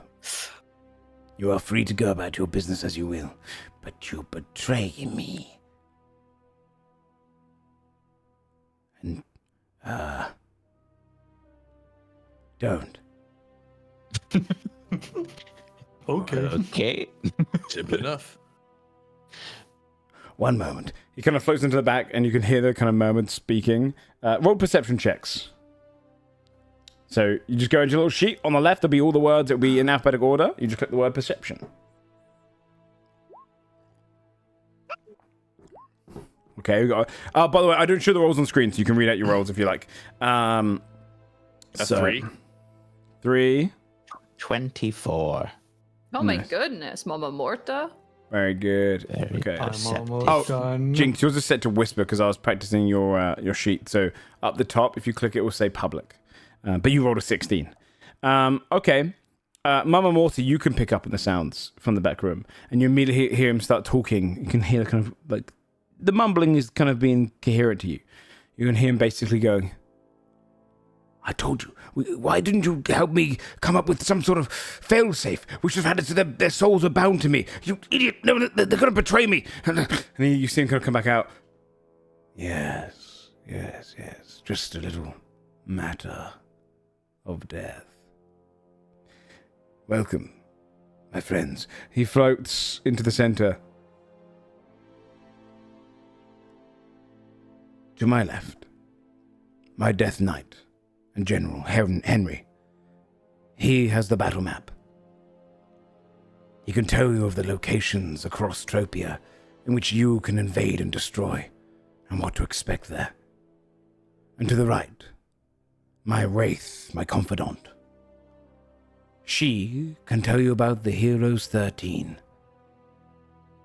the greatest party to ever exist, and where they are. Go which way you want. Learn about your enemies. And then when you're ready, I shall show you Phase 1. He drifts backwards and sits on his chair. What do we think, gang? Shall we join him? As far as I can tell, the contract is simply, as long as you keep doing what I ask, I'll keep giving you things. And there's not really a catch. Whoever wrote this was an amateur. I don't know about you lot, but I would like a little spot of revenge. Like what? I just want my company back. I loved that company. Okay. You're in new company now, sweetie. And she goes to pinch the cheek of the mind flayer. Stop! Oh, stop it! Grabs one of the tentacles. Kinda wiggles it. Those are really delicate. Since There. It'll be okay. I loved that company, the sweets, the kids, they loved them. They loved them. You understand, Mama Morta. Wait, you Loved made the sweets for children? Yes. Let's get your company back. That sounds delightful. Exactly. That's why I have to go. I have to. Well, I'm joining. I'm joining. He's convinced me. He's got such a way with words. Yes. He's clicking his fingers together. Yeah, fuck it. Good. what of you, little one? trying to decide what the flying demon is. Nom wants to kill. Nom wants flesh. Yes. I think that's just an Good. auto yes. That's like the free square. Good. Good. Good. Good. Yes. Good. Yes. No. Bad.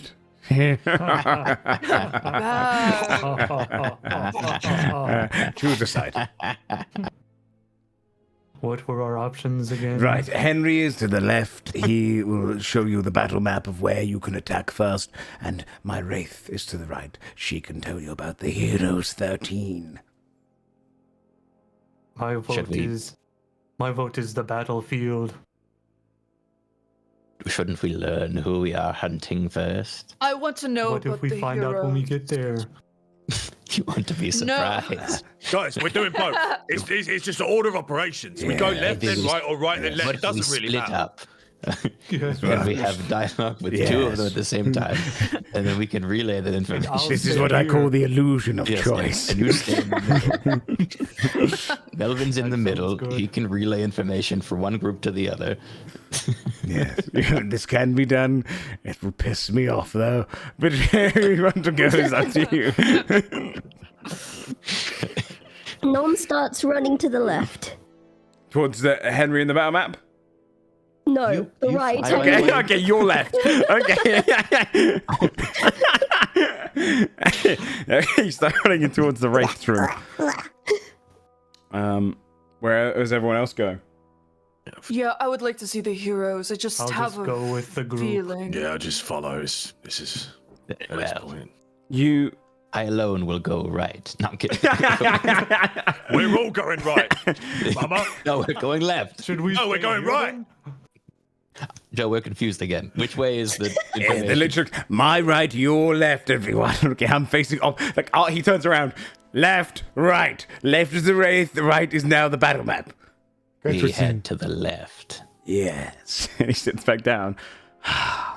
The left hallway, you can see a Wraith kind of waiting inside the hallway and dressed forward. She's kind of this ethereal form of kind of the last moments of a woman who died in kind of agony. Her face in kind of a contorted, screaming kind of motion. She drifts and shimmers down this hall. And so you come to a room with portraits all across it. Beautifully painted ones across the wall, 13 in a row. She waits for you to arrive. My name is Tiara.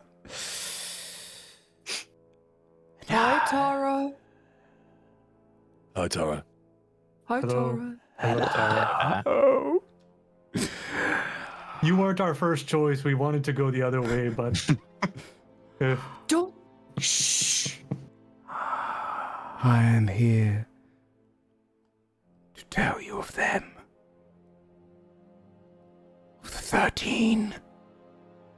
The heroes. Sorry, should we all be whispering, or is it just? You may speak however you want, but I talk how I die. The party of heroic deeds, also known as the Heroes 13. All their faces kind of glimmer and shine, shaking slightly behind the portraits. You'll recognize some of the faces here.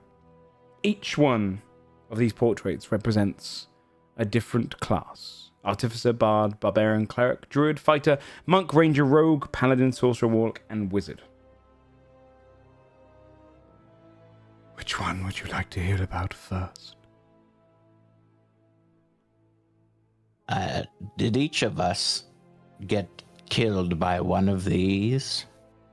You would see Yes. Handsome I Gold, see the them. Bard, the Paladin, Praline, the Wizard, Barnabas, the Druid, Terence, and the Sorcerer, Nathaniel. Wait, that's that guy. Guys, that's my nemesis. Right there, the sorcerer. Right. I think we were all Right. killed conveniently by a different hero and class. Yeah. How about, wait, so we don't have to make a decision, why don't you tell us which order you want? That would solve everything. Yeah. Better than the bickering. I don't need you to tell me about sweet praline. I've raised I know a all want to boy. know. You do know who they were. I do. We don't know who they became. Oh, right. Time Oh, it passed. has been Yes. quite a while. Very well. Then let me tell you I about didn't feed my Praline. snail. Oh no. So maybe did you have a roommate? Perhaps anyone who could. I did have a roommate. Well, sort of Maybe an accomplice. they could have. Maybe they've noticed. Call him No, I don't allow snail. them to stay in the bedroom. Sadly, Oh. the snail is probably long gone. They're in a better place, mate. I'm sorry. We all lost something, All right, why don't you but tell I us? lost more than ever. Yeah, I know you lost your Did company. you fuck? All right. Praline, the chef Praline. knight. It is said he sold a lot of the business that he left behind to pay for the hero gear and travels of the others. He cooked for the Heroes 13, slew evil when necessary. He was knighted for his prowess in both the kitchen and battlefield. He currently resides within Hopewind, where he is trying to solve world hunger. What? No. What of What's that Goulash's horrible- goodies? What happened to the business? It is Is it? nothing anymore. Oh, that's a tough pill. I'm gonna be sick. I, We made it. is it We made it controversial? together. What? I just think some people should starve. Solving world hunger. No, I agree with you. We made it together. Why? How could they just leave it like that? That was our child. Our child. It is dead. I just don't understand.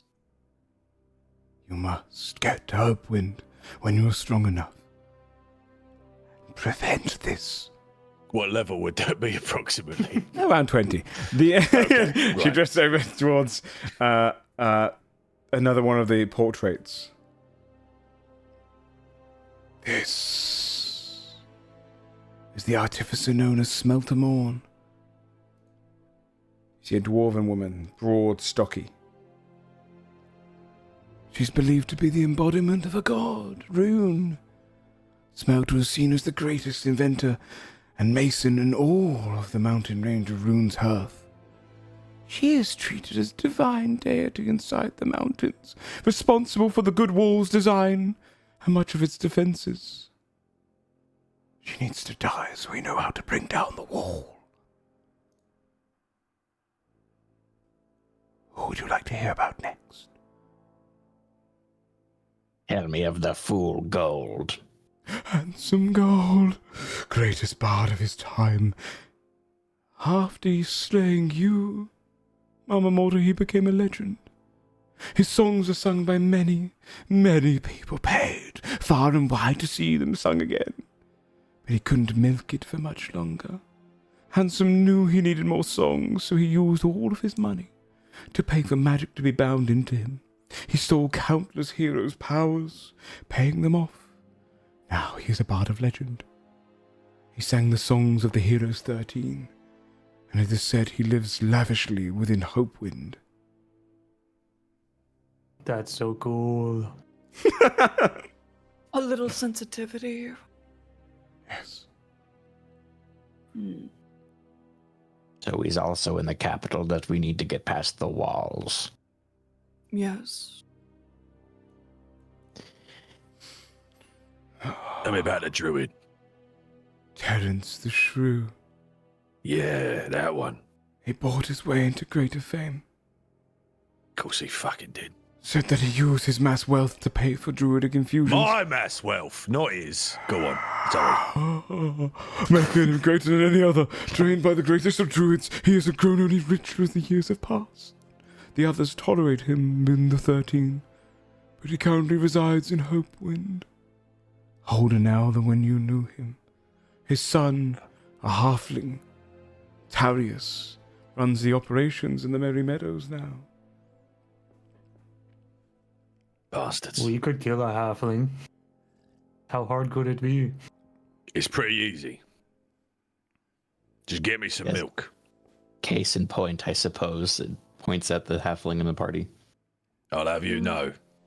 I didn't go down with that fight. Yes. How many did you take out? Like 4 cats and a dog? They were bears, and at least 4. Yeah. Firstly, what would you die of old age? Ha ha ha. Ooh. No, Got I'm him. Her. I am older than all of you put together. I was We can here when the we can land see was- that, Wrinkles. We can see that plainly. Don't be rude. Sorry. Got wound up after hearing about the fucking druid. That's all. The fighter! We're all a bit emotional. Pulls back. Darius is constantly afraid of any social It goes interaction. into the wall again. Comes out. Oh, Garrison, the ball. He's been lost throughout time, a human that time travels constantly, often against his own volition. Whenever he arrives, he's one of the greatest warriors of his generation. He's fought in over 300 wars, and he's currently residing in the Plainlands as the general of humanity. Who was this one? Garrison the Bald. The bald? He's bald? Can't say I've heard of him. Yes. I don't think this was any of ours, but I think Yes, we don't know this Kill one. them. Pass. Never heard No, it's of okay. them all. We'll still kill them if we see them. Yeah. If you want them dead, we can. Was anyone wronged by the It's time guy? fine. I don't know a bald Many. fighter. Well, be honest. The ones that wronged us are higher on the ladder of priority. Yes. If they're friends, that means they all die because they associate with each other, and it's disgusting. That's true. That's true. Yes. Do they know each other? Yeah. Well, they're a party, right? They journeyed with each other for years Well, on we don't end. know each other, and we're a party. He's right. Evan has a But this is a point. legendary party. The How legendary long were path. they together, Tara? Their journey to defeat evil was Speak 11. up, Their Tara. journey was 11 years. In the end, they became friends for countless decades, still checking on each other. And what happened to Lethandil? Lithandil. Repulsive. Lithandil. He's surely dead, right? No. He is the voice of the dragon now. They call him the greatest sorcerer ever, no question about it. That is his title. Who stole it to from any- you? Next to someone else, maybe? Or No, the greatest sorcerer ever, the no greatest question. sorcerer ever? Period. That's it, that's his This is title. not a run-on sentence or a comma. No. Period. That's it, period at the end. It said that he has been Okay, given wow. a dragon's gift and use it to hunt for evil across the land. He is beloved as a great entity of magic. His apprentice, Eurilla, resides in the Isle of Dragons as an ambassador there.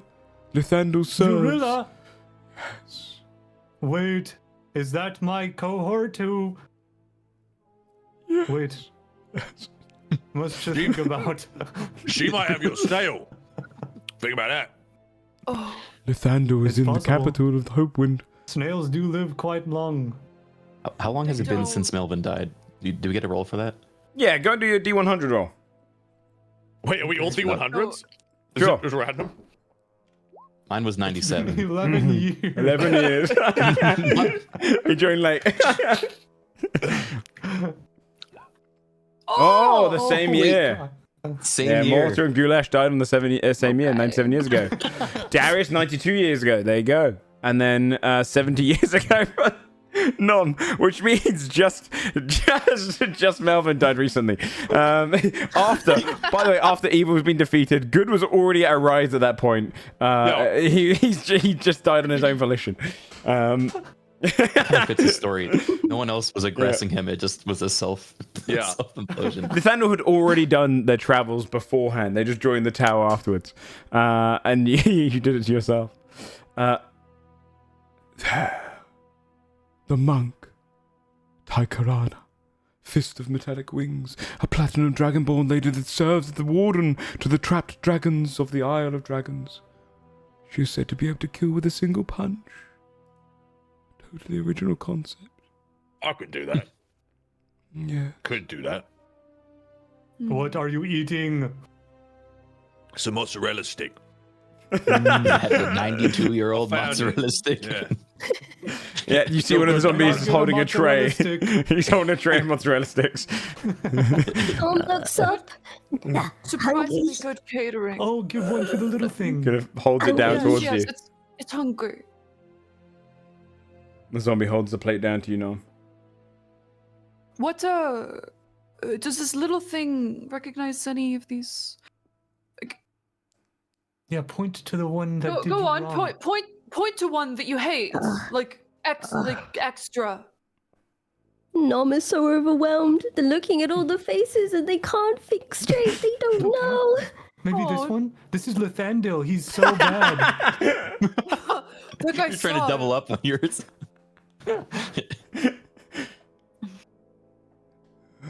This is praline. They're terrible, but I think they can be saved.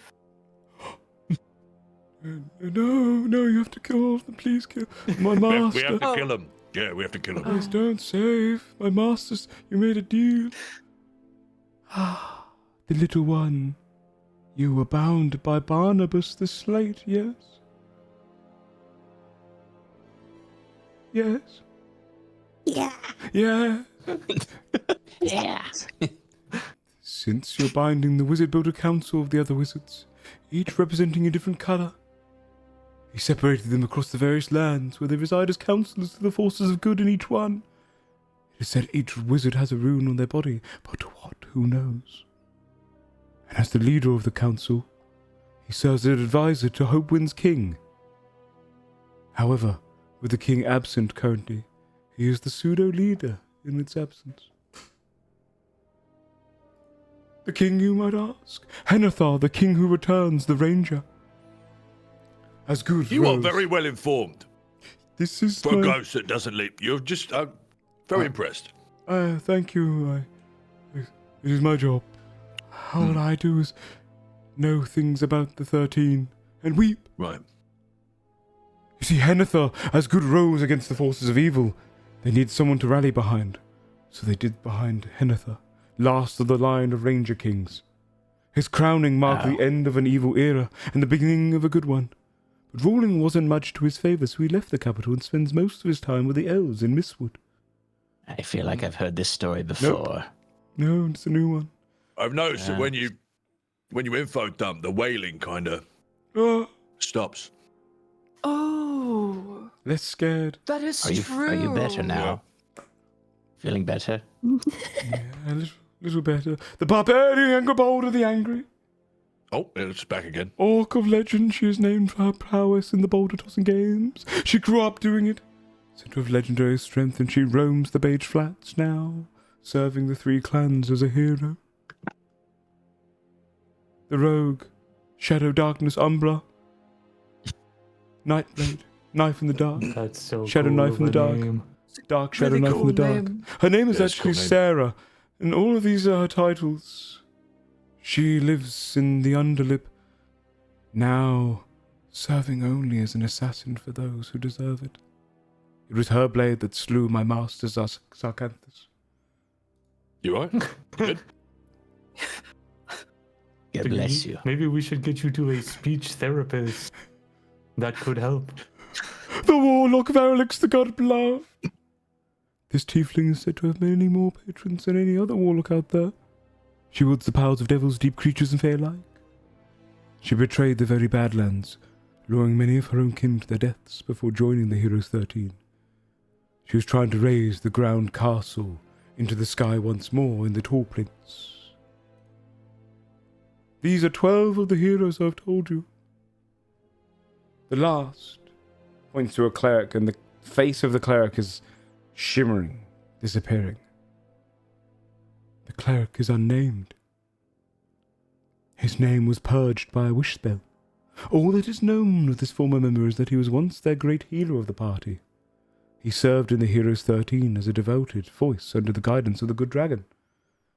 And he's the only one to have died from the 13, with the others conjuring a spell to rid his name from history, so that it can no longer be spoken of with ill. They betrayed him? Question. Yes. May we name him? You may. Go on. Melvin. Go on, Melvin. That one's taken. I think Maybe something Melvin's a good cute. name. Maybe Puppy. I do like Melvin for the cleric. Okay, Melvin. Yes. But we can't get confused. We have to differentiate. If we accidentally kill me, I will be so mad. No. We'll say Melvin a cleric and Melvin whatever you are. You Whatever. really look like a wizard. It's going to be really hard to not call you a wizard. Yes, when designing my character, I thought a wizard and a sorcerer were the same thing. So here we are. Those are the Do you- 13. Do you know what happened? Was there group infighting? Did the cleric turn to the dark side? Is it unknown? I do not know this side of which you speak, but I do know this. Oh, The only ones to know truly what happened are the other 12. hmm. Yeah. Be careful about that, by the way. Disney and all that. Yeah. What? Dark What? side. You can't say that. Yeah. Yeah. They would It's a sue. Star Wars thing. Yeah. Ah. I'm trying to be subtle, but yeah. I meant like You're making a whale. Stop. I don't know. I'm confused. I don't know what that is. All I know So, is the 13 must be destroyed, or the 12. is that all of the 13? Yes. Which one's your least favorite, Tara? My least favorite, the one I hate the most, would be Sarah. For Zarganthus was slain by their hand. The Shadow That's Rogue. the skeleton man? Yes. Yes. Hmm. That's my least favorite too. What about the one that's My- your nemesis? My I'm the master one that or killed you. Sarah? I'll get over it.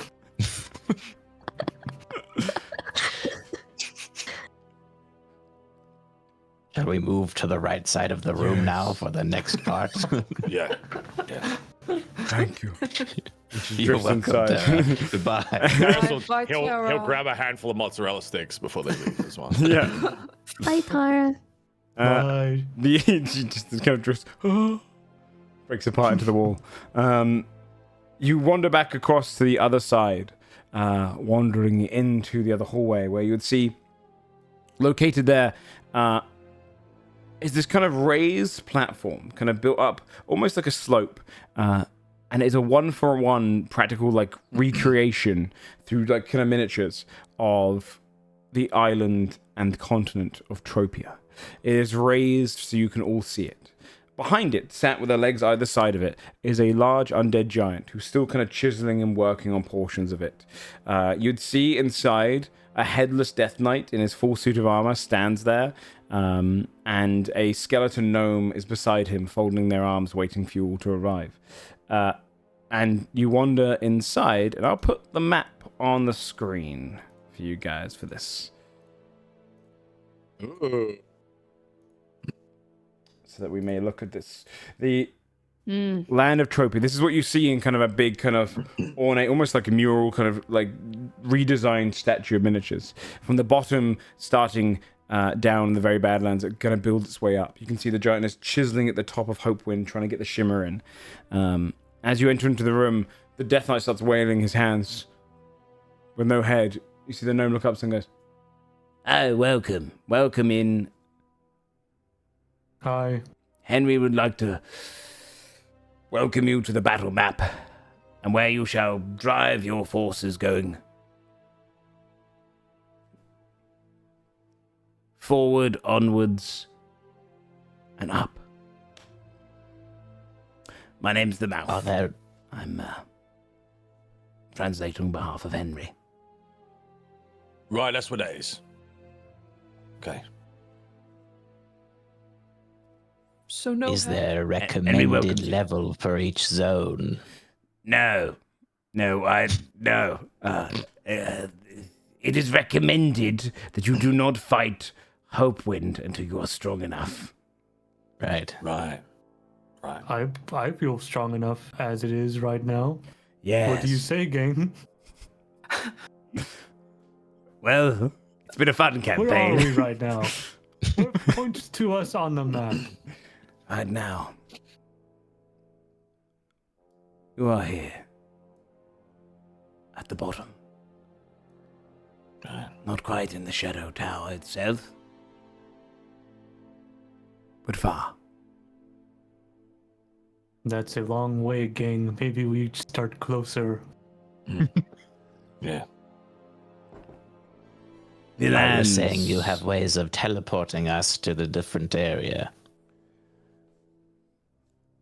The Master will show you part of Phase 1. Where you go after that is up to you. You will have to travel.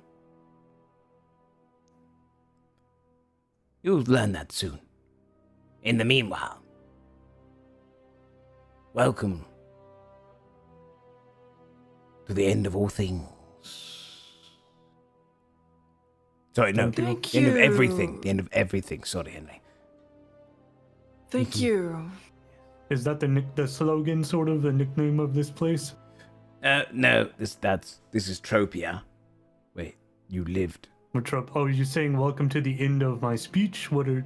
No, it's kind of... Henry believes it was more dramatic. More consistent with the theme of making you feel like you're going on an epic adventure. Yes, adventure. We are the thing that is the end of all things, is what I think Henry was getting at. Yes. Your mission, as our master has laid it out to you, is to bring ruin to all of these lands. The Beige Flats, the Orcish nomadic lands, are nothing more now than a series of democratic parties. Oh, The Orcs, Shut up. They work together. repulsive. Disgusting. It was once, during times of old, that orcs would be mindless brutes that would push across the lands, killing all good. And now they serve the good. You That's must. despicable. Yes. I feel it in your bones, Melvin. You feel it as well. How do you know my name? This has been a long time plan. For the past Oh, okay. 11 years, we have planned for you to come here. Sorry, I misunderstood. Yes. Well, that's the Beige Flats. The good wall blocks the very bad lands for the Beige Flats. That must be a way to bring it down so evil might conquer from the south. The Mistwood, the land of the elves. They stick mostly to themselves now. Ever pompous and proper. Avoiding. Oh, I love that. No, you have to hate. You have to hate. Oh, Yes. yes. In the bad way. In the back, yes. Merry Meadows is the untouched territories of the halflings. Never have they That's been conquered. my land. Was your land. Evil has never conquered the Merry Meadows, not in traditional form. That must change. What the fuck was I doing then? Well, we mean burning Sorry, hovels, screaming halflings. Sorry about that. I'm sure you did really well in Look, whatever. It's I'm not sure my you're fault really that evil. people can't recognize that dead person can't do your bidding, all right? I'm sure the Merry Meadows were very... No offense, by the way, he says to the skeleton. No. What the fuck? No offense. conquer it. Rune's Hearth, the land of the dwarves. Tall Prince, the land of giants, that now serve the lands of good. The whole of giant hierarchy has turned on its head. Where once cloud and storm giants ruled, they are now the bottom, and hill giants have been given a chance to lead. Underlip was once a shady hovel of a place that connected all the Underdark. They blocked off all the tunnels. It's now more like a theme park to look like things are evil. It's playful. Fake. Dairy King throws up the mozzarella sticks on the floor at hearing this. Oh, What? Oh, oh, are you okay? Nom scrouges and eats all the mozzarella sticks on the floor. no! Don't do that! No! Bad. Oh. I wasn't ready to hear that. I'm sorry. Were you personally attached to the Underdark? Oh yeah, loved it. I'm sorry for your loss Sorry. then, little one. What was it like in your time? Cool. And bad. They gentrified the Underdark, is what you're saying. Yeah. Yes. Classic. The Isle of Dragons. The chromatic dragons have been captured there. The metallic rule. Now, dragons no longer take flight. And finally, the plainlands, the heart of humanity. They go for many miles before their great city of Hopewind. It stands untouched, celebrating its 100th year of good.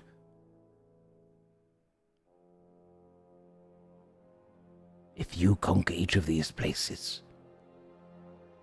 and then descend upon Hopewind, you might have a chance to be the first ever people to conquer it. But the path that you choose is yours. Question. Yes. I'm sorry if I may. Are we conquering every part of the map, or is it a path that we choose to get there? It's up to you. I just really want to go to Underlip. Yes. So if we can make a stop I there. kind of also want to go to Underlip. I love theme attractions and that sort of thing. Are you It won't guys be the just same. looking It for a won't be the holiday? same as it was. I don't know if I can bear to see it. Yes. What did you say, Well, Mama? we could start somewhere small. A town. I'm just confused. Are you guys just looking to go to an amusement park? Or are you no, doing... I just Well, we could take a pit stop. just a quick stop. I mean, if we were planning on conquering them all anyway, then we'll be stopping there. So might Yeah, as well then we'll hang be out conquering it. for a and bit, ride some rides. Get some snacks. I have a question for Henry. Kind of like puts his hands at hips. Do we have allies in any of these zones you believe we can rally to the cause, or is it us 5 against the world? It rubs its neck like this, like it would be its chin.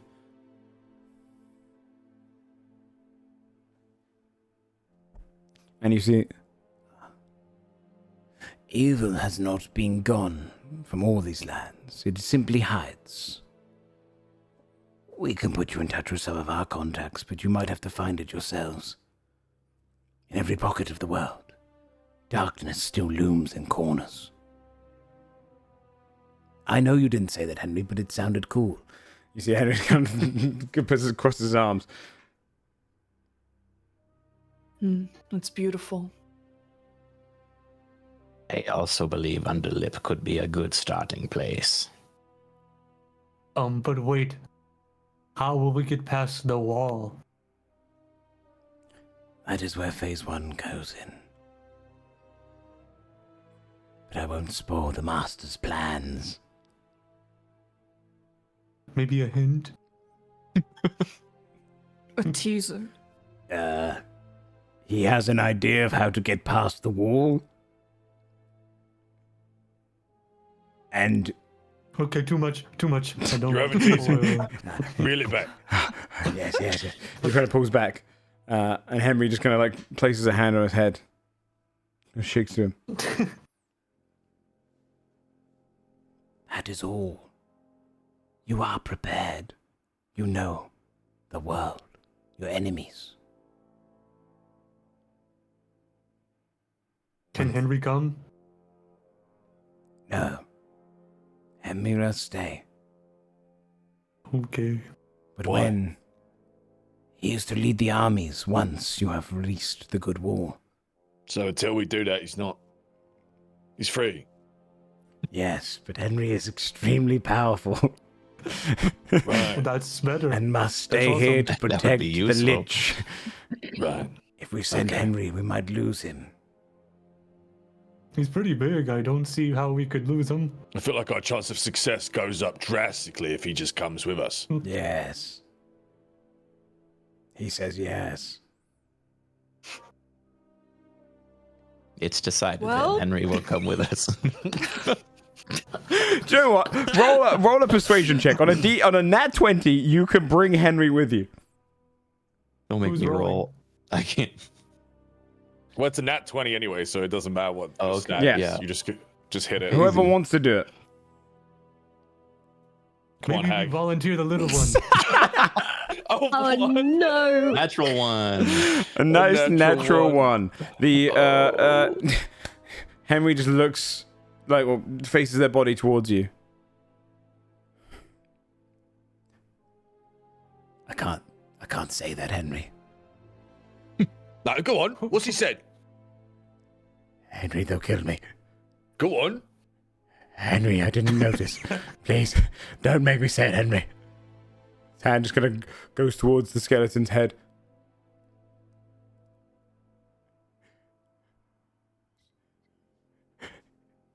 His head, Mama Mortar. If you had to spend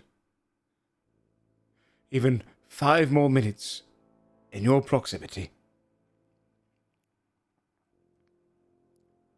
the thing he would be most glad for is that he lost his ears along with his head.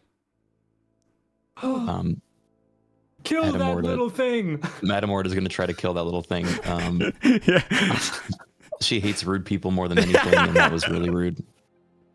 Okay, do an attack roll. Go ahead and do a little slam.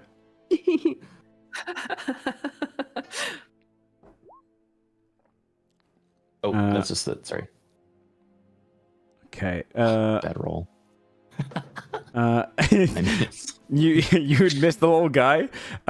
You go over a little bit, like not used to how your arms don't have quite the flex they used to. The range is not really there. You swing, it ducks. Ah! Please, Mama Mortar drops to his knees. Please, please, please. Madam Mort is more just embarrassed that and like shocked that the swing didn't connect, and is like, I've really out of practice. Very I well. know, it feels so bad. I feel so weird. I just feel weird, you know? I also feel Same weird. twin. They're really Same. weird. Out of sorts. yes. Yeah. Mm-hmm. How do we reclaim this lost power? Tell your master we need it back now. Did he not explain? It was vague. We're taking It over looked like each of them. Madam Mama fell asleep for a minute there.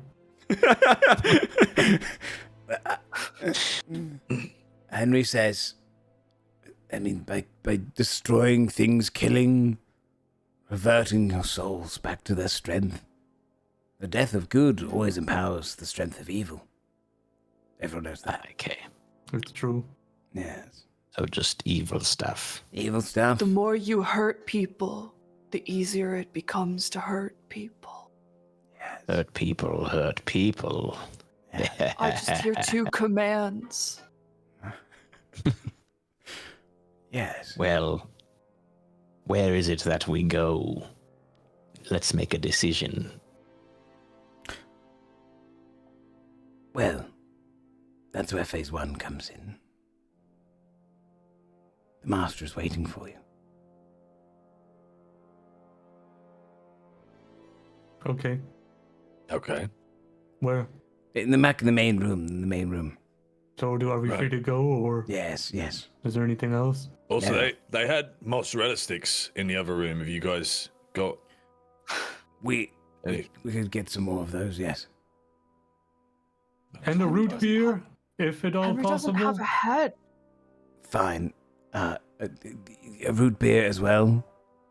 I'm just the mouth of Henry.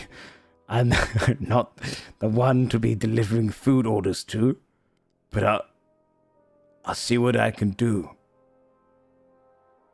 Some room service. This is horrible. Sorry, okay. Henry, may I leave? And it just kind of shakes his body. I'll send someone. You could have more root beer, mozzarella sticks. Insight check. Go ahead. 8. I believe him. Yeah, it's hard to say otherwise. It's just a little skeletal man flapping. The master. Very well, waits for mouth you. of Henry. Yes. You Alright. look after yourself. And she pats his head a little too hard. Yes, yes. I really had more screen time than I was expecting. He kind of backs off into the corner and like leans down beside Henry. He's overstimulated. All right. I'm going back. Right, to the left side of the room then. No, the middle. Yeah, middle you side of the room, start yes. wandering through. Is this all one room? And the lich. Is it one room, or are there alternate corridors connecting the rooms? I don't care. Let's go back. I go in the middle. You wander back towards the middle room, and the lich is wearing it. Ah. And you have returned. It's you. It's, yes, you walked past me once. We decided we're in. Yes, that is good to hear. I expected that before you moved into the rooms. The next phase of our plan can begin then. I am sure you have places you're eager to go to, but I think you are a little bit out of practice. Perhaps I'll send you somewhere a little bit easier to begin with. But before we talk, The illusion of choice. Yes. yes, the illusion of Yes. choice. Yes. You don't have to stay there where you're going. Right. No, yeah. Is there anything you require of me? Well, I did have an order I put in at the last room for some root beer. But if, on your own time, Roll a don't persuasion want to check. rush you. Roll what? Persuasion. How do I do that? So it would be one of the words down in the abilities, where you saw perception before, you'll see persuasion pretty much next to it. On the left side of your character sheet. Opening the character sheet. I like how high up you're looking at your character sheet on your like- ceiling. How short is Zelda? It's like staring. I just see you staring into space all the time. You're like, He's looking for guidance. it's awesome. I love it. It's It does look like he's funny. looking Character sheet's at on the the ceiling, stars yeah. to like guide him. Yeah. Where's the character sheet? Okay. It's on the third. It's the third tab in Roll20. He's like tabbing through universes. He's where is it? No, not that. Yeah. Not that one. It's the Not third that one. tab, Chubog. It's got your It character says- sheet. No edit access. You do not have access to edit. What do you do? Wait, okay, so you've gone into your character, right? The character sheet. Have you clicked on Melvin? Yeah. And what are you got the front page of Melvin? On the bottom left. Yeah, there's one that says character sheet and one that says bio and info. Oh, ignore the bio info. Just scroll down the character sheet. It doesn't let me scroll down. It Doesn't just let you says scroll no down? edit access. I'll send a Oh, screenshot. I got you. There you go. Does it let you do it now? Just reset your permissions on there. It does. You should see persuasion Now on the what left. was I rolling? Persuasion.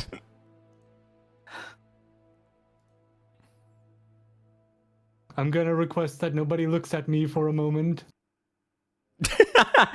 Well, while I find this. What part of the page is it on? Left would you side. say? Left side, You see it where all down the left. skills are, and they're alphabetical. the lich is kind of looking across the entire group at the time. There you go. What do you roll? 9. A 9? It's a bit of a big order. We'd have to go out of our way. No, we've got time. Yeah, we don't. We don't. Okay, well, Maybe find some along the way. in the beige flats, where am I gonna?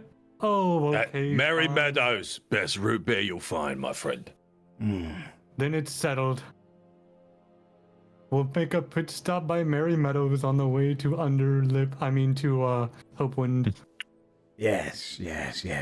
You journey to Hopewind eventually. Well, are you ready to go? Do we get any supplies or anything, or? That's why I just asked go if you out needed there? anything. You ordered root beer. I was expecting you to say, "Give me Well, some that- weapons, weapons and all sorts," but you just I ordered mean, root was beer. that our only chance to talk? No, you about can what do it we now. want? You can do it now. Melvin. What do you think, gang? Sorry. Maybe a big stick, or I have a big torch? stick. Big stick. Yes, Yeah, one big you stick can- for everyone. Yes. One Does big it- stick, mine maybe needs to 5 be a big little- sticks. A little bit smaller. Perhaps a One cart, little a stick. beast of burden. One beast of burden, 5 A beast sticks. of. I would like a beast of burden. Yes. One. Just. And Just 5. And my friends want 5 sticks. 5 stick. 5 sticks and a beast of 5 burden. sticks. Do you want the beast of burden attached to anything? Like a cart. A card. A Yeah, card. yeah, but I didn't say it very loudly. My bad. That's okay. A card, a beast of burden. 5 sticks. Maybe some rations for the way, for the road, or maybe we could find something out there. That's good. That's good. You're like talking your way yourself out of the negotiation while you're doing it. No, we could probably just find something.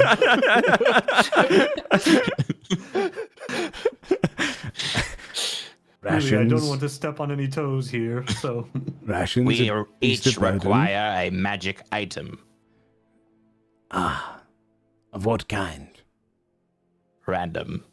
Random? Yes. Sure. Roll a persuasion check. Can we give him advantage because we're all agreeing?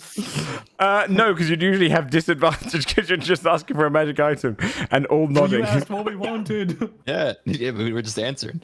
Who's got the Also- best roll? Mama Morta cannot persuade for shit. Please Who's don't got the let best me. roll? Who's got the best roll? Let me Oh, see. probably me for persuasion. Yeah. Okay, you do I've the got roll. 3 plus 3 persuasion. Okay. Yeah, let me check really quick. It's We nudge the squid. yeah, I'm a Ask for the squid. magic I'm a item. squid. I have a question. At the- I have a question for you, Ginny. Are Oh, I you- lied. I only have a +1. Are you talking Huh? into our minds? Are you talking like a human would? I honestly don't know. It's up to I you. imagine the. I love the idea that Sorry, you're I not. just- You're just talking normally for no reason. Fuck. Sorry. I have a lamp. God, you're so pasty. I know. I know, dog. It's our Look sun at me. lamp. She's like, I'm the Godskin Apostle, dude. Okay, I'm sorry. What I was going to say. What did you ask me? Because normally mind flayers can speak like psychic. Yeah. They can speak like psychically. I Or don't know. are you just I don't know. talking? There's like a voice aura coming out. You know, maybe I don't think because they don't really have mouths, but maybe there's like a voice Mhm. of projection comes out. Sure. If that works. It works. let's all go ahead and say what our persuasion is, because I'm starting to realize I think none of us can do any persuasion in this party. No, Matt. what? Chumlock has a +3. You do? Yeah. He's the no, voice of the mine party. Yeah, mine Yeah, wasn't. good I luck. forgot that I changed my class. So there we go. Char's persuasion Dude, guy. our critical negotiator is none other than Oh boy. yeah. Wait, what is everybody? Does anyone Melvin, have higher than please roll Anyone persuasion. ever heard me? Nope. I have -2. I'm -2 also. Mr. Skeleton, may we please have one 22? magical item each?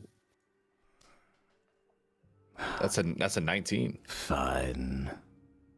You I'll see so- what I've got in my A random magical item each. Yes! Sure, we'll do that. We'll do a random magical item each. Hold on. He goes, could you find Tara, go into the tombs and find, I don't know, an assortment of old goods, and we'll see what we can give to this group, because apparently reviving them was not enough, so we'll see what they got. And you see the little skeleton rushes off to find Tara, and I'll get you a random list, sure. You will each get a chance to roll for a little item. Let me see here. Where is the Dungeon Master's Guide? I'm pretty sure they have random lists here.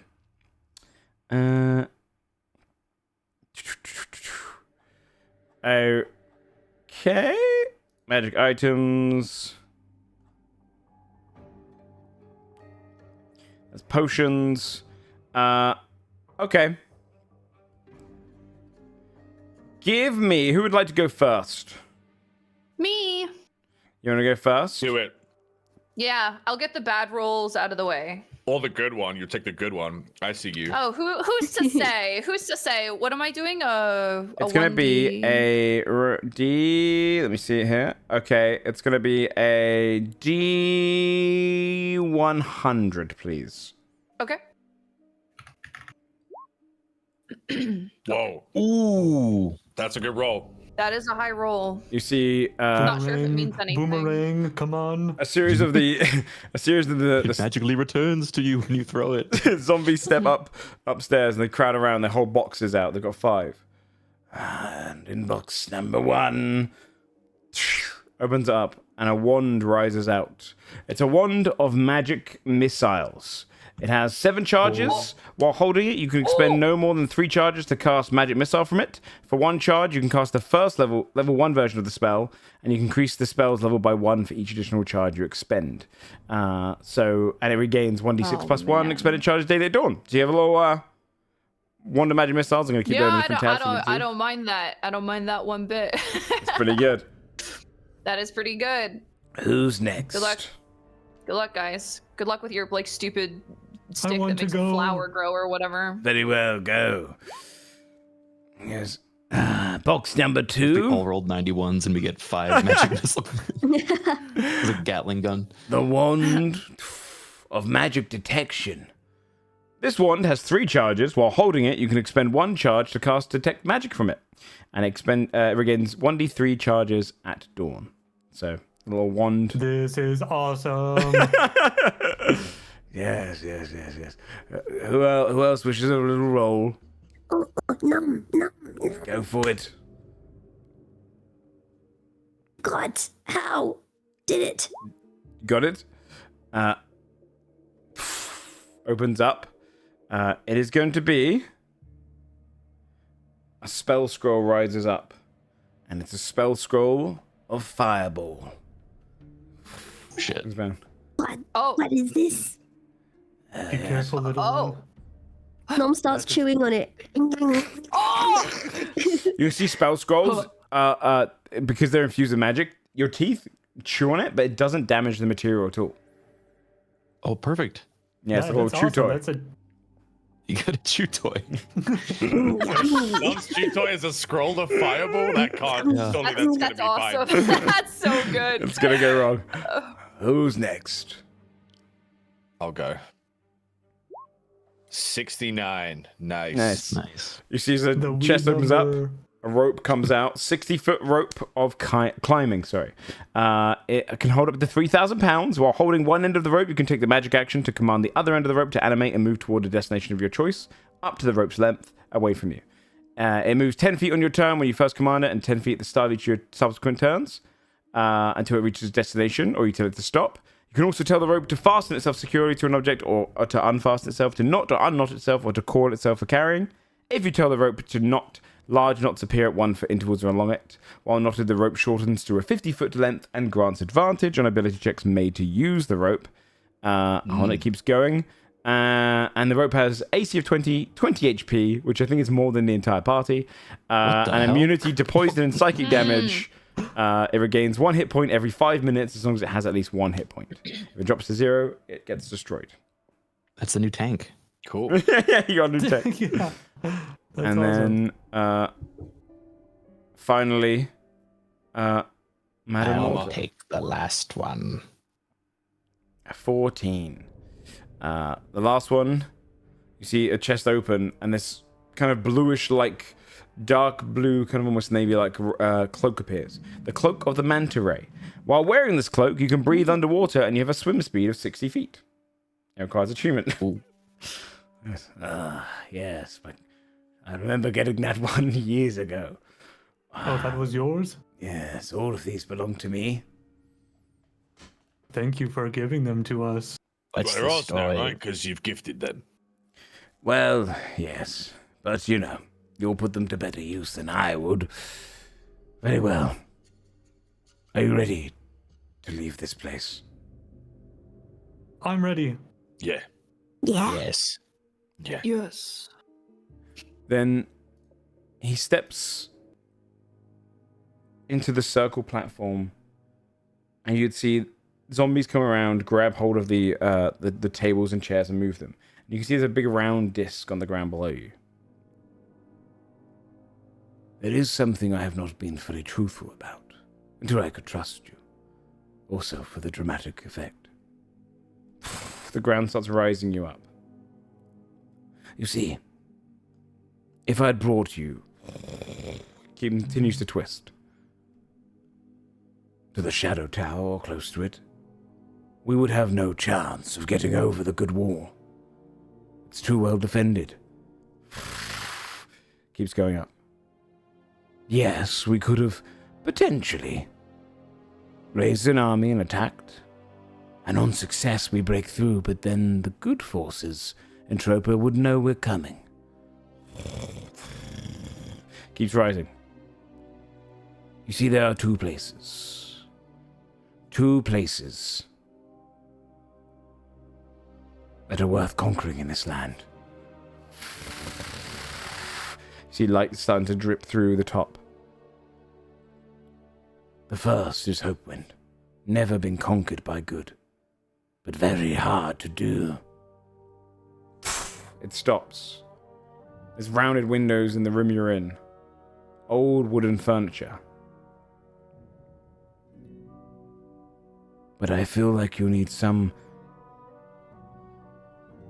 double purpose in your first location. The first purpose is to fight something weakening you, to regain your strength. And the second is to send a message. A message of torment. The windows begin to rise up, light now gleaming through the summer day. The rounded windows, and you see you're in a whimsical wooden cottage-like building with hillish round windows and a round small door. The ceiling a little bit too short for most of you, but you are on a lowered platform.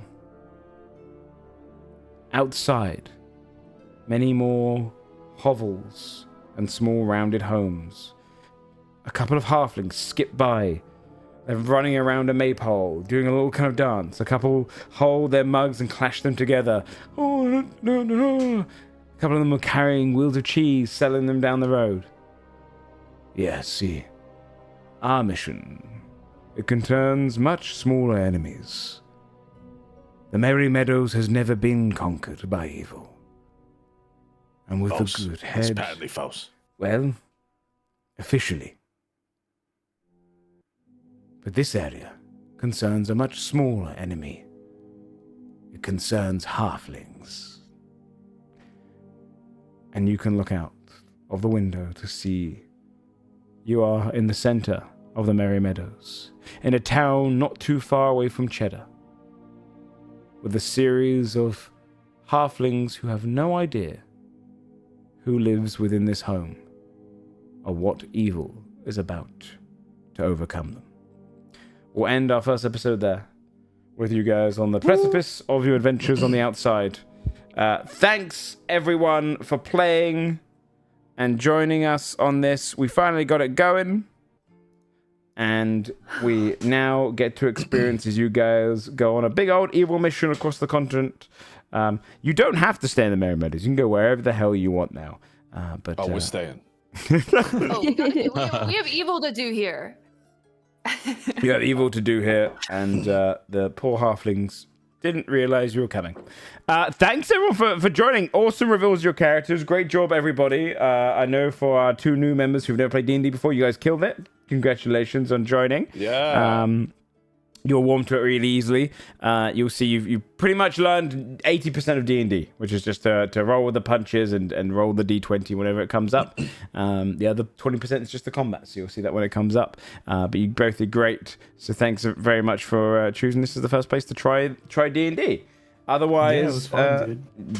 Thank you, man. It was awesome. Both your characters are great. Everyone's characters are great. I'm very excited to see what you guys do with this. If you guys like this campaign, it'll continue to go onwards for as long as they want to conquer every single realm of this place and destroy this map one piece at a time. Thank you everyone for joining me. We're going to do a little shout outs for everyone, just in case people are watching this on YouTube for the first time and might want to check out where you guys are from. So let's just go around in a little circle. Should we start with Kraken? Where can people find you? Hi, I'm Kraken. You can find me at Twitch TV/Kraken. And every Thursday at 2 p.m. on Twitch TV/Joe Fudge now. So that's where I live. Yeah, we're a timeshare here now. So good luck. It's true. Junie. Oh, you can find me on twitch.tv/JuniperActius. I stream a lot of days. Sometimes. It's true. It's true. So I know it depends on the week. I usually stream around 2 p.m. PST. Sick. Which is around the time we start, right? So it's and I'm also usually a VTuber, so it's like it's a different vibe. Yeah, this, you killed it. Yeah, yes. thanks for role playing on camera. Sam. It'd be wrong of me. I loved everyone's characters though. Everyone did amazing. It would not be wrong of you. You can be a good boy here. No. Twitch.tv/Drippin. Jinx. Hello. Sorry, I'm a little sick today, so I was really quiet because I had to keep muting because I was coughing and sniffling constantly. But I am Jinx. I stream 2 p.m. British time. This was awesome, Joe. Thank you. It was fun. Yeah, thank you for joining. Charborg. Hello. Charb.org. I have a website that links to my channel. That's cool. That is good. Please go check them out if it's your first time watching. Thanks everyone for joining us. This campaign will continue every Thursday at 10 p.m. British time. That's 2 p.m. if you're on the West Coast and 5 p.m. if you're on the East Coast of the US. We have a Patreon if you want to see behind the scenes notes and all that good stuff, any monsters and whatnot I create. You'll see all of their villain trees go up there when they start to come out. But other than that, thanks everyone for playing and thank you everyone for watching. We'll see you next week for episode 2 as they journey into the Merry Meadows and conquer it in whatever way they see fit.